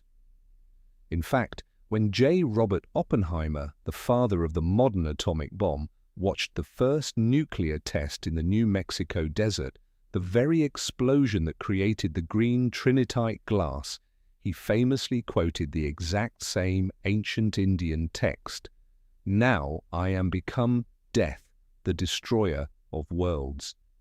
Oppenheimer himself was a brilliant student of ancient Sanskrit. He knew exactly what he was reading. Years later, when asked by a college student if the Trinity test was the first time an atomic weapon had been detonated, Oppenheimer gave a very strange, very careful answer. He smiled and replied, "Well, yes, in modern times, of course." These global myths, from the melting eye of the Celtic giant to the radioactive thunderbolts of India, provide a massive horizontal expansion of our theory. They suggest that the localized melting of the Scottish hill forts might not have been an isolated, weird event.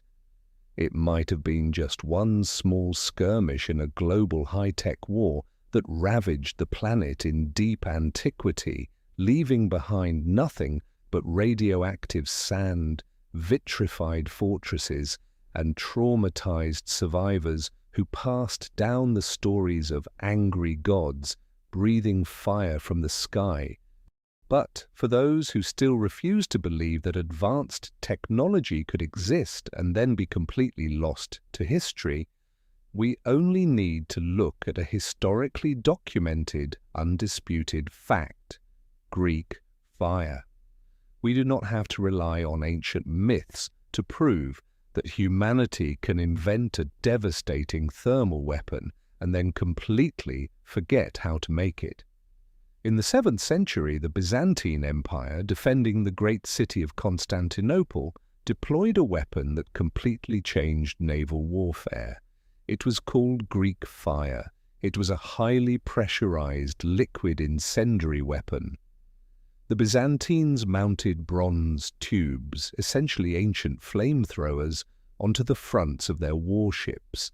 They would pump a mysterious thick liquid through the tubes and ignite it.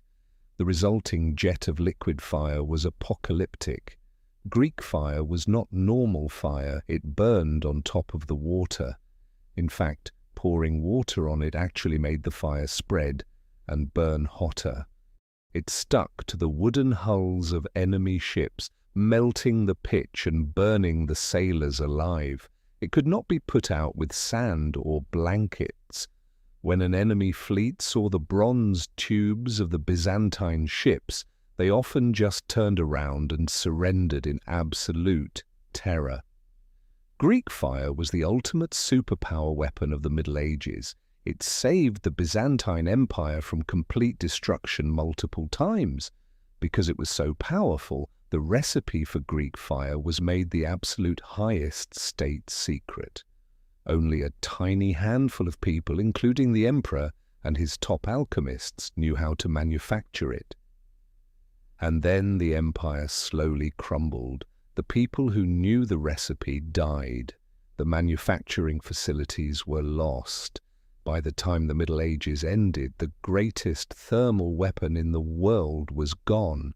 Today, in the 21st century, With all of our supercomputers, advanced chemistry labs, and brilliant scientists, we still do not know exactly what Greek fire was. We have theories, maybe it was a mixture of naphtha, quicklime, and saltpeter, but nobody has been able to perfectly replicate the terrifying, unquenchable liquid fire described in the historical records. Greek fire proves a crucial, undeniable point about human history. Technology does not always move forward in a straight upward line. It is not guaranteed that we always get smarter and more advanced. Sometimes humanity climbs to the top of a technological mountain, invents something incredibly powerful, and then a disaster strikes, an empire falls, and we tumble all the way back down to the bottom of the mountain, left with nothing but stories of the magic we used to possess. If the sophisticated, literate Byzantine Empire could completely lose the recipe for a massive thermal weapon just 1,000 years ago, is it really so impossible to believe that a much older, forgotten civilization could have lost the technology for a directed energy weapon or a plasma cannon? The vitrified forts of Northern Europe are sitting there, quietly defying everything we think we know. The blackened glass is the physical footprint. The myths of Balor and the Brahmastra are the written echoes. The pieces of the puzzle fit together perfectly, painting a picture of an ancient world that was far more dangerous and far more technologically terrifying than the history books want to admit. But what if the trigger was not pulled by a human hand? What if the plasma that melted the stones did not come from a mechanical flying ship, but from the terrifying, unpredictable chaos of the natural universe? To find out, we have to put away the ancient texts, step outside and look up at the stars. If the idea of an ancient, high-tech plasma war feels too much like a Hollywood science fiction movie for you to accept, do not worry. We can put the ancient Indian epics and the Celtic myths back on the shelf for a moment. We can completely remove human beings, lost civilizations, and energy weapons from the equation, because the universe itself is incredibly violent, and it possesses its own natural arsenal of weapons that are more than capable of melting the surface of our planet. To find our next suspect for the destruction of the vitrified forts, we have to look up. We have to look far beyond the clouds, past the atmosphere, and into the dark, freezing, chaotic vacuum of our solar system. We have to talk about rocks falling from the sky. When most people think about a threat from outer space, their minds immediately go to the classic dinosaur extinction scenario. We have all seen the blockbuster movies. A massive, jagged asteroid the size of Texas comes hurtling through space. It enters the atmosphere, screaming down like a giant fireball, and physically slams directly into the crust of the Earth. The physical impact digs a crater miles deep, throwing millions of tons of dirt into the air and causing global earthquakes. This is called a kinetic impact. It requires a solid, physical collision between a giant space rock and the ground. And for a long time, whenever geologists or astronomers wanted to prove that a meteor hit the Earth, they went looking for a massive, bowl-shaped hole in the ground. If there was no crater, they assumed there was no meteor. But this is a massive misunderstanding of how the mechanics of our atmosphere actually work. It turns out a space rock does not actually need to hit the ground to cause absolute apocalyptic devastation on the surface. In fact, some of the most terrifying cosmic events leave absolutely no crater behind at all. To understand this, we have to grasp a concept called an airburst. Let us break this down using a simple, everyday analogy. Imagine you are standing on the edge of a high diving board at a swimming pool. If you dive perfectly, entering the water with your fingertips first, in a streamlined, aerodynamic shape. You slice right through the surface, you go deep underwater with barely a splash. But if you jump off that same high-diving board and do a flat belly flop, the result is completely different. When your flat, unaerodynamic body hits the surface of the water at high speed, the water does not have time to move out of your way. Instead of feeling like liquid, the surface of the water feels like a solid brick wall. The impact creates a massive, painful smack that leaves your skin bright red. Our planet's atmosphere acts exactly like the water in that swimming pool. Up in the vacuum of space, there is no air, no friction, and no resistance. Comets and asteroids, which are essentially giant flying mountains of rock, ice, and metal, can cruise through the dark at incomprehensible speeds, often traveling at roughly 40,000 to 45,000 miles per hour. But when one of these space rocks gets too close to Earth and gets caught in our gravitational pull, it suddenly hits our atmosphere. Now, the atmosphere might feel like thin, empty air to us when we walk around on a breezy day, but when you hit it at 45,000 miles per hour, it behaves just like the water in a belly flop. It acts like a solid brick wall. As the rock violently slams into the upper atmosphere, it has to push the air molecules out of the way. But the rock is moving so unbelievably fast that the air in front of it literally cannot get out of the way quickly enough. The air gets trapped directly in front of the falling meteor. It gets violently compressed. If you have ever used a hand pump to inflate a bicycle tire, you know that when you compress air, it gets hot. The bottom of the pump feels warm to the touch. Now scale that up to a mountain-sized rock compressing the Earth's atmosphere at cosmic speeds. The trapped air in front of the meteor is squeezed so tightly and so violently that it instantly heats up to tens of thousands of degrees. It becomes a glowing, superheated shield of plasma. This is called ram pressure. And here is where the fatal moment occurs. The heat from this glowing plasma shield begins to vaporize the outside of the rock. At the same time, the sheer, crushing physical pressure of hitting the atmospheric brick wall is violently pushing back against the front of the meteor. Meanwhile, the back of the meteor is still pushing forward at 40,000 miles per hour. The immense contradictory forces are too much for the structural integrity of the rock to handle. Before the rock can ever reach the ground, it simply gives up. It shatters. In a fraction of a second, the massive, solid rock breaks apart into millions of pieces. Because all of that kinetic energy and forward momentum is suddenly stopped and released at once, the result is a catastrophic mid-air explosion. This is an airburst. Think of it like throwing a hand grenade. If a grenade hits the ground and explodes in the dirt absorbs a lot of the blast. But if the grenade explodes 20 feet in the air, the shock wave and the shrapnel are forced violently downward, radiating outward to cover a massive area on the ground below. An airburst is the cosmic equivalent of a thermal grenade detonating directly above our heads. When it explodes miles up in the sky, it unleashes a blinding flash of light, followed by a devastating, downward-directed wave of intense thermal radiation, a literal heat ray, and a crushing, supersonic shock wave that flattens everything beneath it.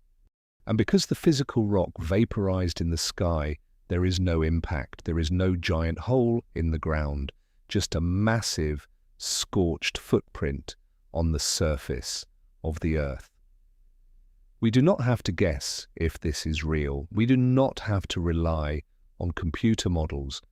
We know exactly what an airburst looks like because a massive one happened right here on Earth just over a century ago.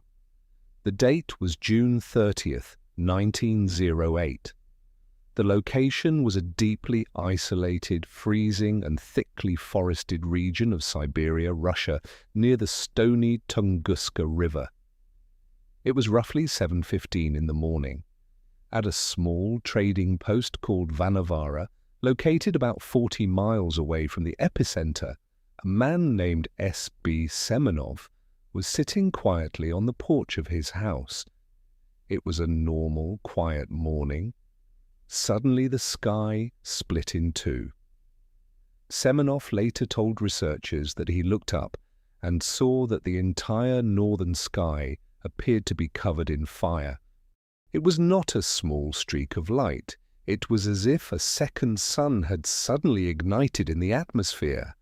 The flash was so blindingly bright that it hurt to look at. But the light was only the beginning.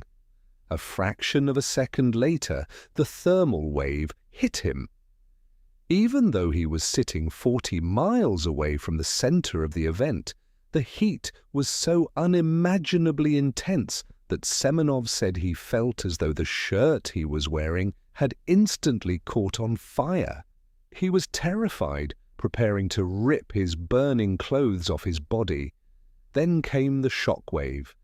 The invisible wall of pressurized air slammed into the Vanavara trading post. Semenov was violently picked up and thrown out of his chair, blasted several yards across the porch, knocking him unconscious. The deafening, earth-shattering boom of the explosion arrived moments later, sounding like the heavy fire of 1,000 cannons. It shattered windows, tore the doors off hinges, and knocked people off their feet in towns hundreds of miles away. The seismic shock was so massive that it registered on barometers and seismographs as far away as London and Washington, D.C. For the next several nights, the skies over Europe and Asia glowed with a strange, eerie brightness. People in London reported that they could read a newspaper outside at midnight without a lamp, simply by the strange light reflecting off the pulverized dust that had been blown into the upper atmosphere. This was the Tunguska event. It remains the largest impact event on Earth in recorded human history. But the most fascinating and frustrating part of the Tunguska story happened years later. Because the region was so unbelievably remote, and because Russia was soon plunged into World War I and the Russian Revolution, no scientific expedition managed to reach the actual site of the explosion for almost 20 years. Finally, in 1927, a Russian mineralogist named Leonid Kulik led a grueling expedition deep into the Siberian wilderness to find the crash site. Kulik expected to find exactly what we talked about earlier, a massive crater, miles wide, with a giant smoking iron meteorite sitting in the center. When Kulik and his team finally breached the dense forest and looked out over the epicenter, their jaws dropped. There was no crater. The ground was completely flat. There was no giant space rock. There were no fragments of iron. Instead, they found a scene of total, apocalyptic devastation. An estimated 80 million full-grown pine and birch trees had been violently snapped at their bases and flattened to the ground, covering an area of over 800 square miles, an area roughly the size of the modern city of Tokyo. The trees were laid out in a massive, perfect radial pattern, pointing outward from the center of the blast like spokes on a bicycle wheel. At the very center of the epicenter, directly beneath where the explosion occurred, a strange phenomenon existed. The trees there were not knocked over. They were standing perfectly straight up, but every single branch, leaf, and piece of bark had been violently stripped away by the downward force of the blast. and the remaining wooden trunks were heavily scorched and burned. They looked like an eerie forest of dead telegraph poles. Kulik searched for years, digging into the frozen dirt, desperate to find the rock. He found nothing. The Tunguska object, estimated to be a stony meteor or a small comet roughly 150 to 200 feet across, had never touched the ground. It had detonated in an airburst roughly 3 to 6 miles up in the sky.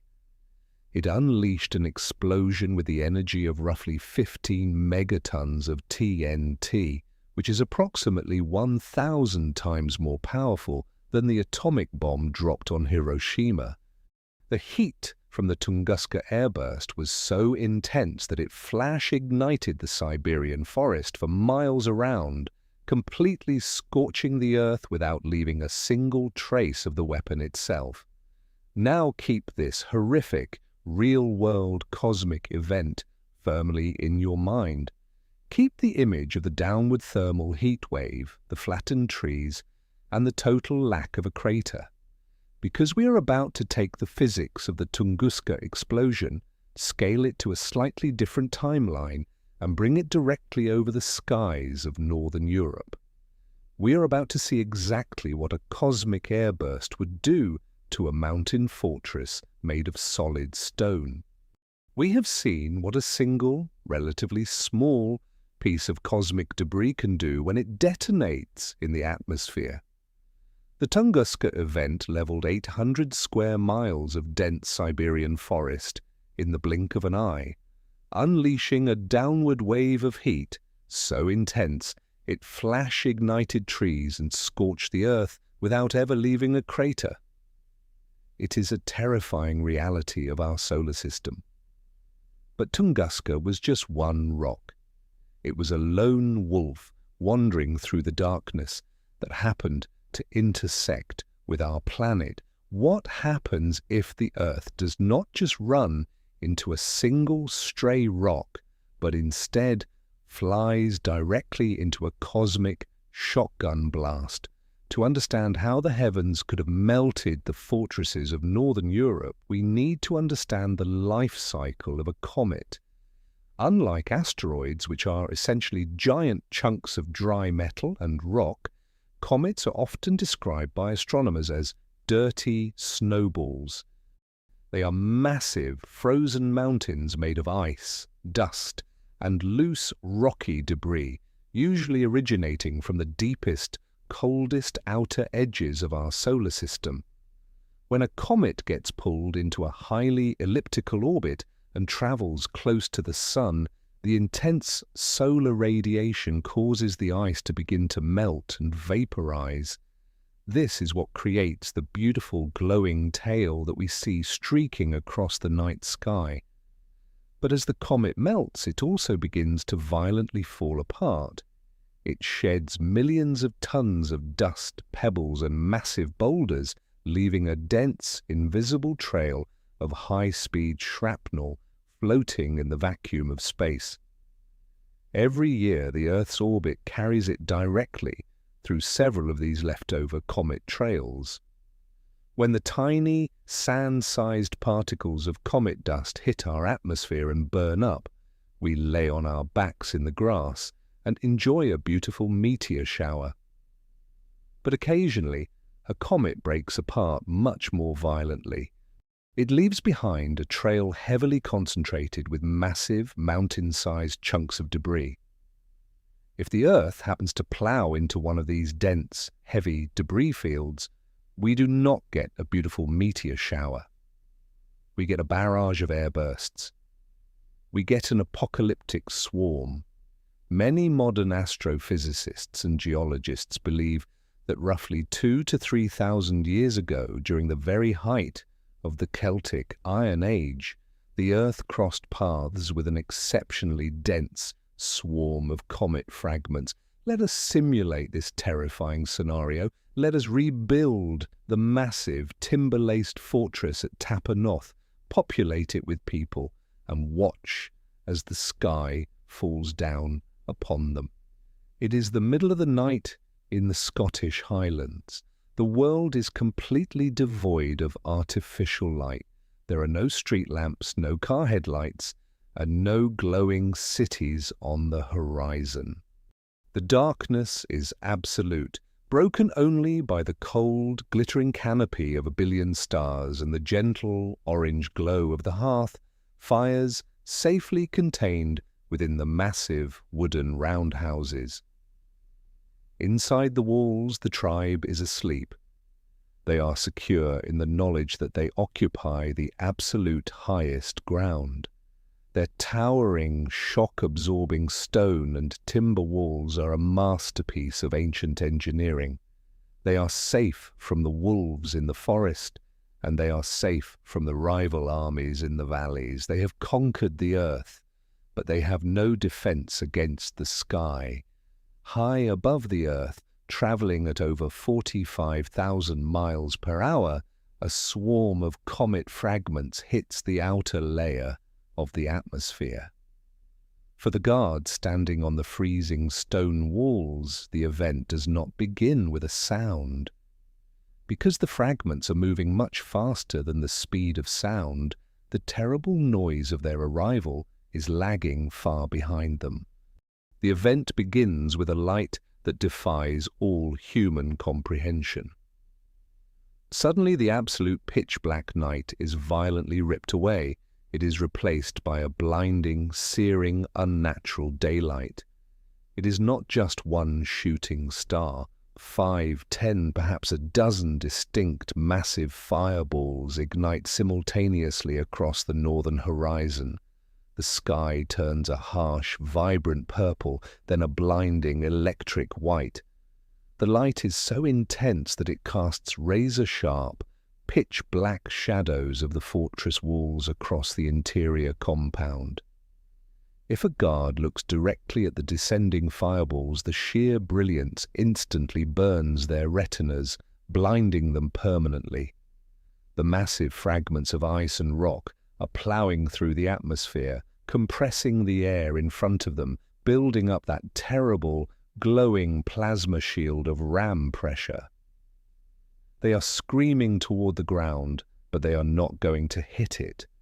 At an altitude of roughly 3 to 5 miles above the Scottish Highlands, the structural integrity of the massive comet fragments completely fails under the crushing atmospheric pressure. They detonate. It is a synchronized mid-air barrage of explosions, each one releasing the energy of a multi-megaton nuclear warhead. Because the fragments were traveling straight down, the explosion does not radiate evenly like a circle.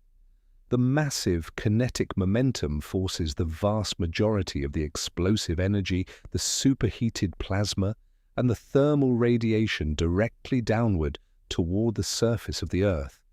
The sky literally opens up and exhales a wave of unimaginable heat. It acts exactly like an industrial giant blowtorch pointed directly at the ground. Now we must look at the topography of the land to understand why the forts melted. Down in the valleys, the thick primeval forests, the deep ravines and the rolling hills provide a microscopic amount of geographical shielding. The heat wave hits the valleys, instantly flash-igniting the trees and boiling the surface of the lakes, but the energy is slightly dispersed. But the fortresses are not in the valleys. They are built on the absolute highest, most prominent, and most exposed peaks in the entire landscape. They are sticking up into the sky like giant stone lightning rods, actively waiting to catch the full, unobstructed, concentrated brunt of the downward thermal blast. The heat ray, traveling at the speed of light, hits the summit of Noth. The temperature of the air surrounding the fortress spikes from a freezing 30 degrees Fahrenheit to over 3,000 degrees Fahrenheit in a fraction of a millisecond. The first thing to go is the water, the morning dew resting on the stones, the moisture in the soil, and the water inside the human bodies of the defenders instantly flash vaporizes into superheated steam. Then the thermal wave hits the architectural masterpiece of the fortress itself. The massive, beautiful timber-laced walls, the heavy oak beams carefully interwoven with thousands of tons of granite, become a death trap. The radiant heat from the atmospheric blowtorch is so overwhelming that it does not need to slowly burn the wood. The heat penetrates the cracks in the stone, instantly raising the internal temperature of the entire wall. Every single hidden wooden beam, every log and every branch inside the stone structure spontaneously combusts simultaneously. With the internal wooden skeleton vaporizing into ash in a matter of seconds, the massive stone wall becomes completely hollowed out. It is now a giant, empty, rocky oven. And then the stones themselves surrender.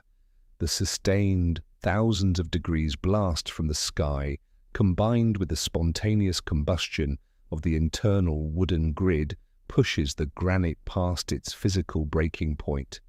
The tough, crystalline molecular bonds shatter. The massive grey boulders instantly soften, they blister, they bubble, and they begin to violently boil as the microscopic trapped gases within them explode outward, creating thousands of tiny craters. The solid stone fortress turns into a glowing neon-orange ring of flowing liquid magma. The molten rock oozes down into the hollow cavities left by the vaporized wood, folding and fusing into thick, glassy rivers. The very top layer of the defensive wall simply vaporizes entirely, turning into a cloud of silica gas.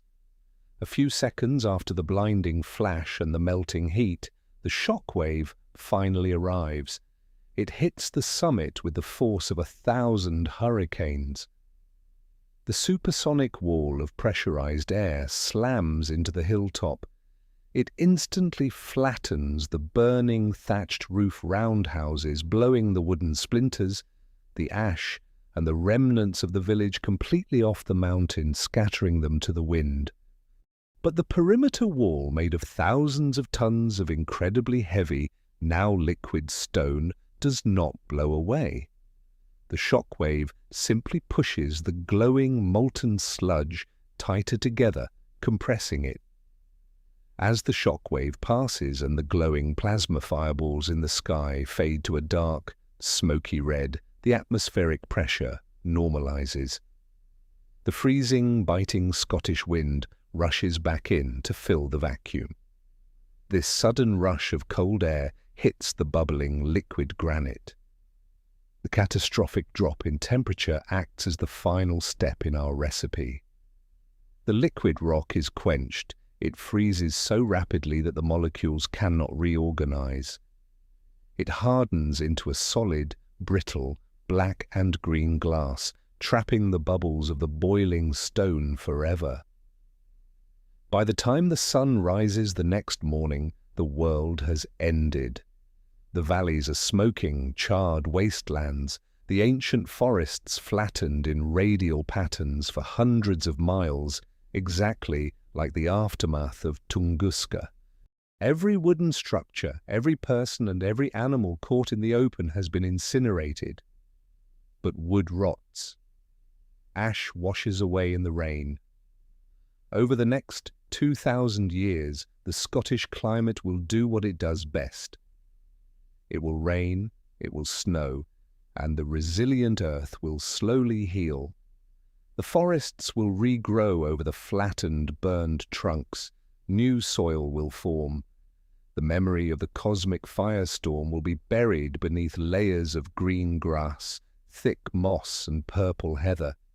The valleys will hide their scars, but the peaks of the hills cannot heal. The massive, vitrified walls of Noth, Dunnideer, and scores of other fortresses across northern Europe remain untouched by time. They are too heavy to wash away, and they are immune to rot. They sit there on the summits, silent, blackened, and fused together, the ultimate enduring physical monument to the day the sky caught fire and unleashed a giant blowtorch upon the Earth. This airburst scenario perfectly unites the brutal laws of physics with the mysterious geographical footprint of the forts. It requires no invading armies hauling impossible amounts of wood, and it requires no lost, high-tech energy weapons. It only requires a perfectly natural, though entirely catastrophic, intersection of a rocky hilltop, a brilliant but doomed architectural design, and the terrifying random violence of the cosmos. We have explored the terrifying concept of an ancient, high-tech plasma war, and we have visualized the apocalyptic nightmare of a comet swarm detonating in the Earth's atmosphere. Both of these theories perfectly explain the sudden catastrophic heat required to melt the granite fortresses of northern Europe. But our investigation is not quite finished. To find our final suspect, we do not need to look for rogue, wandering space rocks, and we do not need to search for lost, mythical civilizations. We only need to look at the massive, blazing nuclear reactor that sits right in the center of our very own solar system. We need to talk about the sun. To the average person, the sun is a constant, comforting, and incredibly stable presence. It rises in the east, it warms our skin, it grows our crops, and it sets in the west. We think of it like a giant, perfectly reliable yellow light bulb in the sky. But when astrophysicists look at the sun through specialized telescopes, they do not see a calm, glowing orb. They see a violently chaotic, roiling, boiling ocean of superheated, electrically charged magnetic plasma. The sun is constantly churning. Deep within its core, magnetic fields are continuously twisting, stretching, and snapping like gigantic, cosmic rubber bands. When these magnetic fields become too tangled and violently snap, they release an amount of energy that is almost impossible for the human brain to comprehend. When this happens, the sun essentially sneezes. It violently exhales a massive burst of radiation and billions of tons of highly radioactive, electrified plasma out into the dark vacuum of space. This is known as a coronal mass ejection, or a CME. Most of the time, these solar sneezes shoot off in random directions into empty space, completely missing our planet. And even when a small one does happen to hit the Earth, we are usually protected. Our planet has its own invisible shield, a magnetic field generated by the spinning liquid iron core deep inside the Earth. When a standard solar storm hits us, our magnetic shield deflects the dangerous plasma, channeling it toward the north and south poles, where it harmlessly interacts with our atmosphere to create the beautiful, dancing lights of the auroras. But what happens when the sun does not just sneeze? What happens when it violently coughs? We do not have to guess if a massive solar storm can physically affect the surface of the Earth. We know it can because it happened less than 200 years ago, perfectly recorded by modern science. The year was 1859. It was the very early days of the Victorian era. On the morning of September 1st, an amateur English astronomer named Richard Carrington was standing in his private observatory, carefully projecting an image of the sun onto a piece of paper so he could sketch a massive cluster of dark sunspots. Suddenly, as Carrington was drawing, two patches of blindingly intense, pure white light erupted from the sunspots. It was a massive solar flare, followed immediately by a colossal coronal mass ejection aimed directly at the Earth. The plasma cloud was moving so unbelievably fast that it crossed the 93 million miles of space between the Sun and the Earth in just 17 hours. Usually that journey takes several days.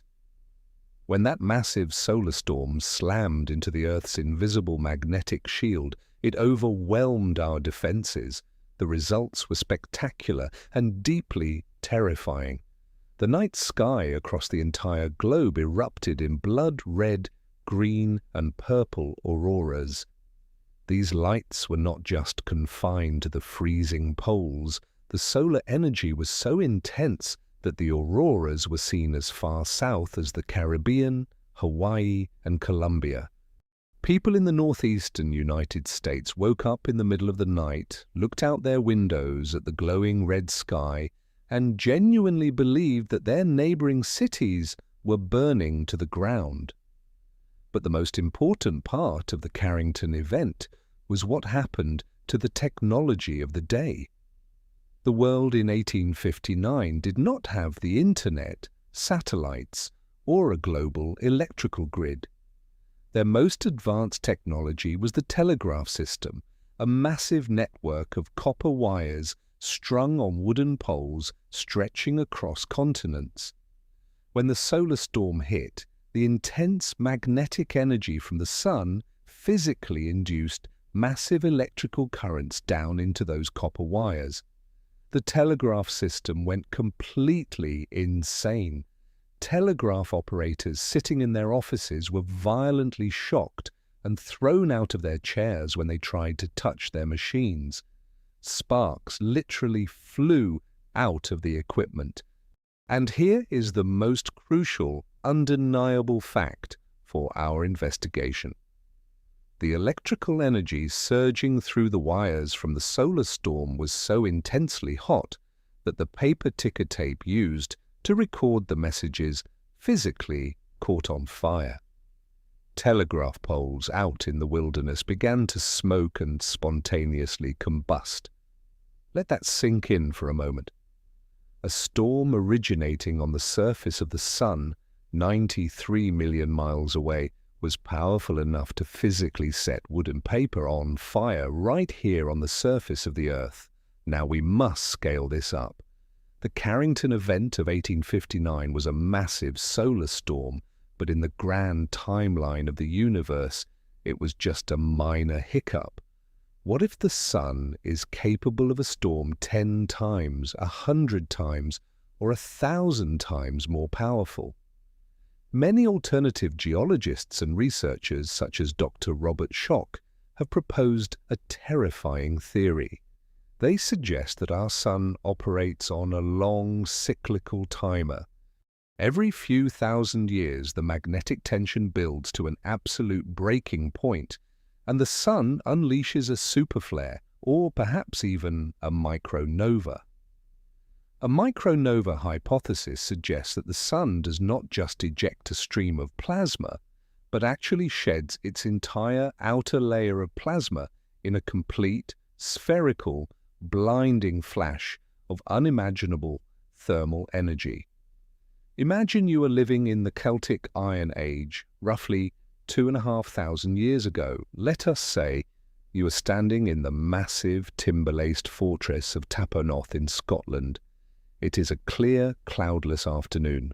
The sun is shining brightly directly overhead. Without warning, the sun suddenly expands. The comforting yellow light instantly turns into a blinding, agonizingly bright, pure white flash. Unlike an airburst from a comet, there is no localized explosion. There is no supersonic shockwave of compressed air to knock down the trees. There is only pure, unadulterated, silent thermal radiation. For the next 10 to 15 minutes, the side of the Earth directly facing the sun is subjected to the heat of a cosmic oven. The global temperature spikes drastically. If you are standing in a deep valley, the shadows of the surrounding mountains might offer you a tiny fraction of protection. If you are near a deep cave, you can run inside and hide from the direct, blistering rays. But if you are living in a vitrified fort, you are in the absolute worst possible place on the entire planet. You are sitting on the very highest, most exposed peak in the landscape. You have absolutely zero geographical shielding. You are closer to the sky than anyone else, completely naked to the solar flash. The intense, sustained solar radiation beats down on the massive stone walls. Because the walls are dark, they rapidly absorb the thermal energy. The temperature of the granite skyrockets. But more importantly, remember the fatal architectural flaw of the Celtic builders. Remember the massive, dry oak timbers buried deep inside the stone walls. Wood has an auto-ignition temperature. If you get wood hot enough, it does not need a spark to catch on fire. The ambient heat alone will cause it to spontaneously burst into flames. The extreme solar radiation bakes the stone walls, turning them into a massive conductive radiator. The heat transfers directly into the internal wooden skeleton. In an instant, the entire internal framework of the fortress violently combusts from the inside out. The combination of the direct, punishing solar radiation from above and the raging, hyper-oxygenated fire burning within the walls themselves pushes the temperature past the melting point of granite. The fortress walls soften, bubble, and collapse inward, turning into the glowing, molten glass that we see today. This solar flash theory is incredibly compelling because it perfectly explains the geographical distribution of the destruction. It explains why the melting is almost exclusively found on the exposed high-altitude peaks and why the surrounding valleys often show no signs of extreme thermal trauma. The valleys were shielded by the curvature of the earth and the shadows of the hills. The summits took the direct, blistering brunt of the sun's wrath. It also provides a chilling explanation for one of the greatest archaeological mysteries in the world. All across the globe, from the massive, multi-level underground cities of Derinkuyu in Turkey, which could house 20,000 people and their livestock deep within the earth, to the thousands of artificial cave systems carved into the rocks of South America and Asia, we find evidence that ancient humanity was desperately trying to dig underground. Mainstream historians tell us these massive subterranean cities were built to hide from invading armies. But why would you lock 20,000 people underground where an enemy could simply block the air shafts and suffocate you? It makes no military sense. But it makes perfect sense if you are not hiding from an enemy army. It makes perfect sense if you are hiding from the sky. If humanity had survived a previous solar flash, or if the ancient astronomers had recognized the warning signs of a sun growing dangerously unstable, the absolute smartest thing a civilization could do is abandon the surface and dig deep into the earth. The people who built the underground cities survived the blinding flash of the super flare. The people who stayed on the surface, trusting in their proud, impenetrable, timber-laced stone fortresses on top of the Scottish hills, were caught entirely exposed. They were baked alive, their magnificent walls melting into glassy monuments to a day the sun turned against the earth. As we stand here at the end of our journey, let us pull our minds back from the terrifying expanse of deep space and the forgotten, radioactive battlefields of deep antiquity. Let us return to the quiet, mist-shrouded peaks of the Scottish Highlands. The wind is still howling across Noth, the grass is still green, and the massive, blackened, bubbling walls of solid granite are still sitting there, frozen in time, quietly mocking everything we have been taught about the timeline of human civilization. We began this investigation by throwing out the comfortable, boring textbooks. We proved, using the uncompromising laws of thermodynamics and basic physics, that a few Iron Age farmers accidentally burning their thatched roofs or an invading army stacking logs against a stone wall could never generate the sustained 1,000-degree apocalyptic heat required to liquefy a mountain. The mainstream historical narrative is not just flawed, it is physically impossible. That leaves us standing at a terrifying crossroads, forced to choose between two profound and paradigm-shifting explanations. Down one path, we face the chilling possibility that human history is a story of profound amnesia. We look at the radioactive green Trinitite glass in the New Mexico desert and compare it to the black glass of the Celtic forts. We read the incredibly specific, technical descriptions of plasma blasts and flying chariots in the ancient Indian epics, and we remember the melting eye of the giant Balor. This path forces us to ask if a highly advanced, technologically superior civilization existed thousands of years ago, wielding directed energy weapons capable of sweeping across the skies of northern Europe, vaporizing strongholds in a flash of blinding light before disappearing into the dust of time. Down the other path, we face the uncompromising, random violence of the universe itself.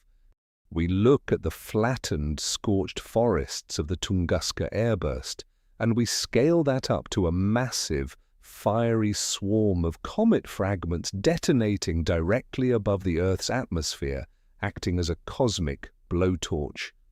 Or we look to the very center of our solar system, imagining a day when our own sun grew unstable, unleashing a catastrophic solar flare, or micronova, that baked the exposed high-altitude summits, instantly combusting the timber-laced walls from the inside out and forcing the survivors to hide in deep underground cities.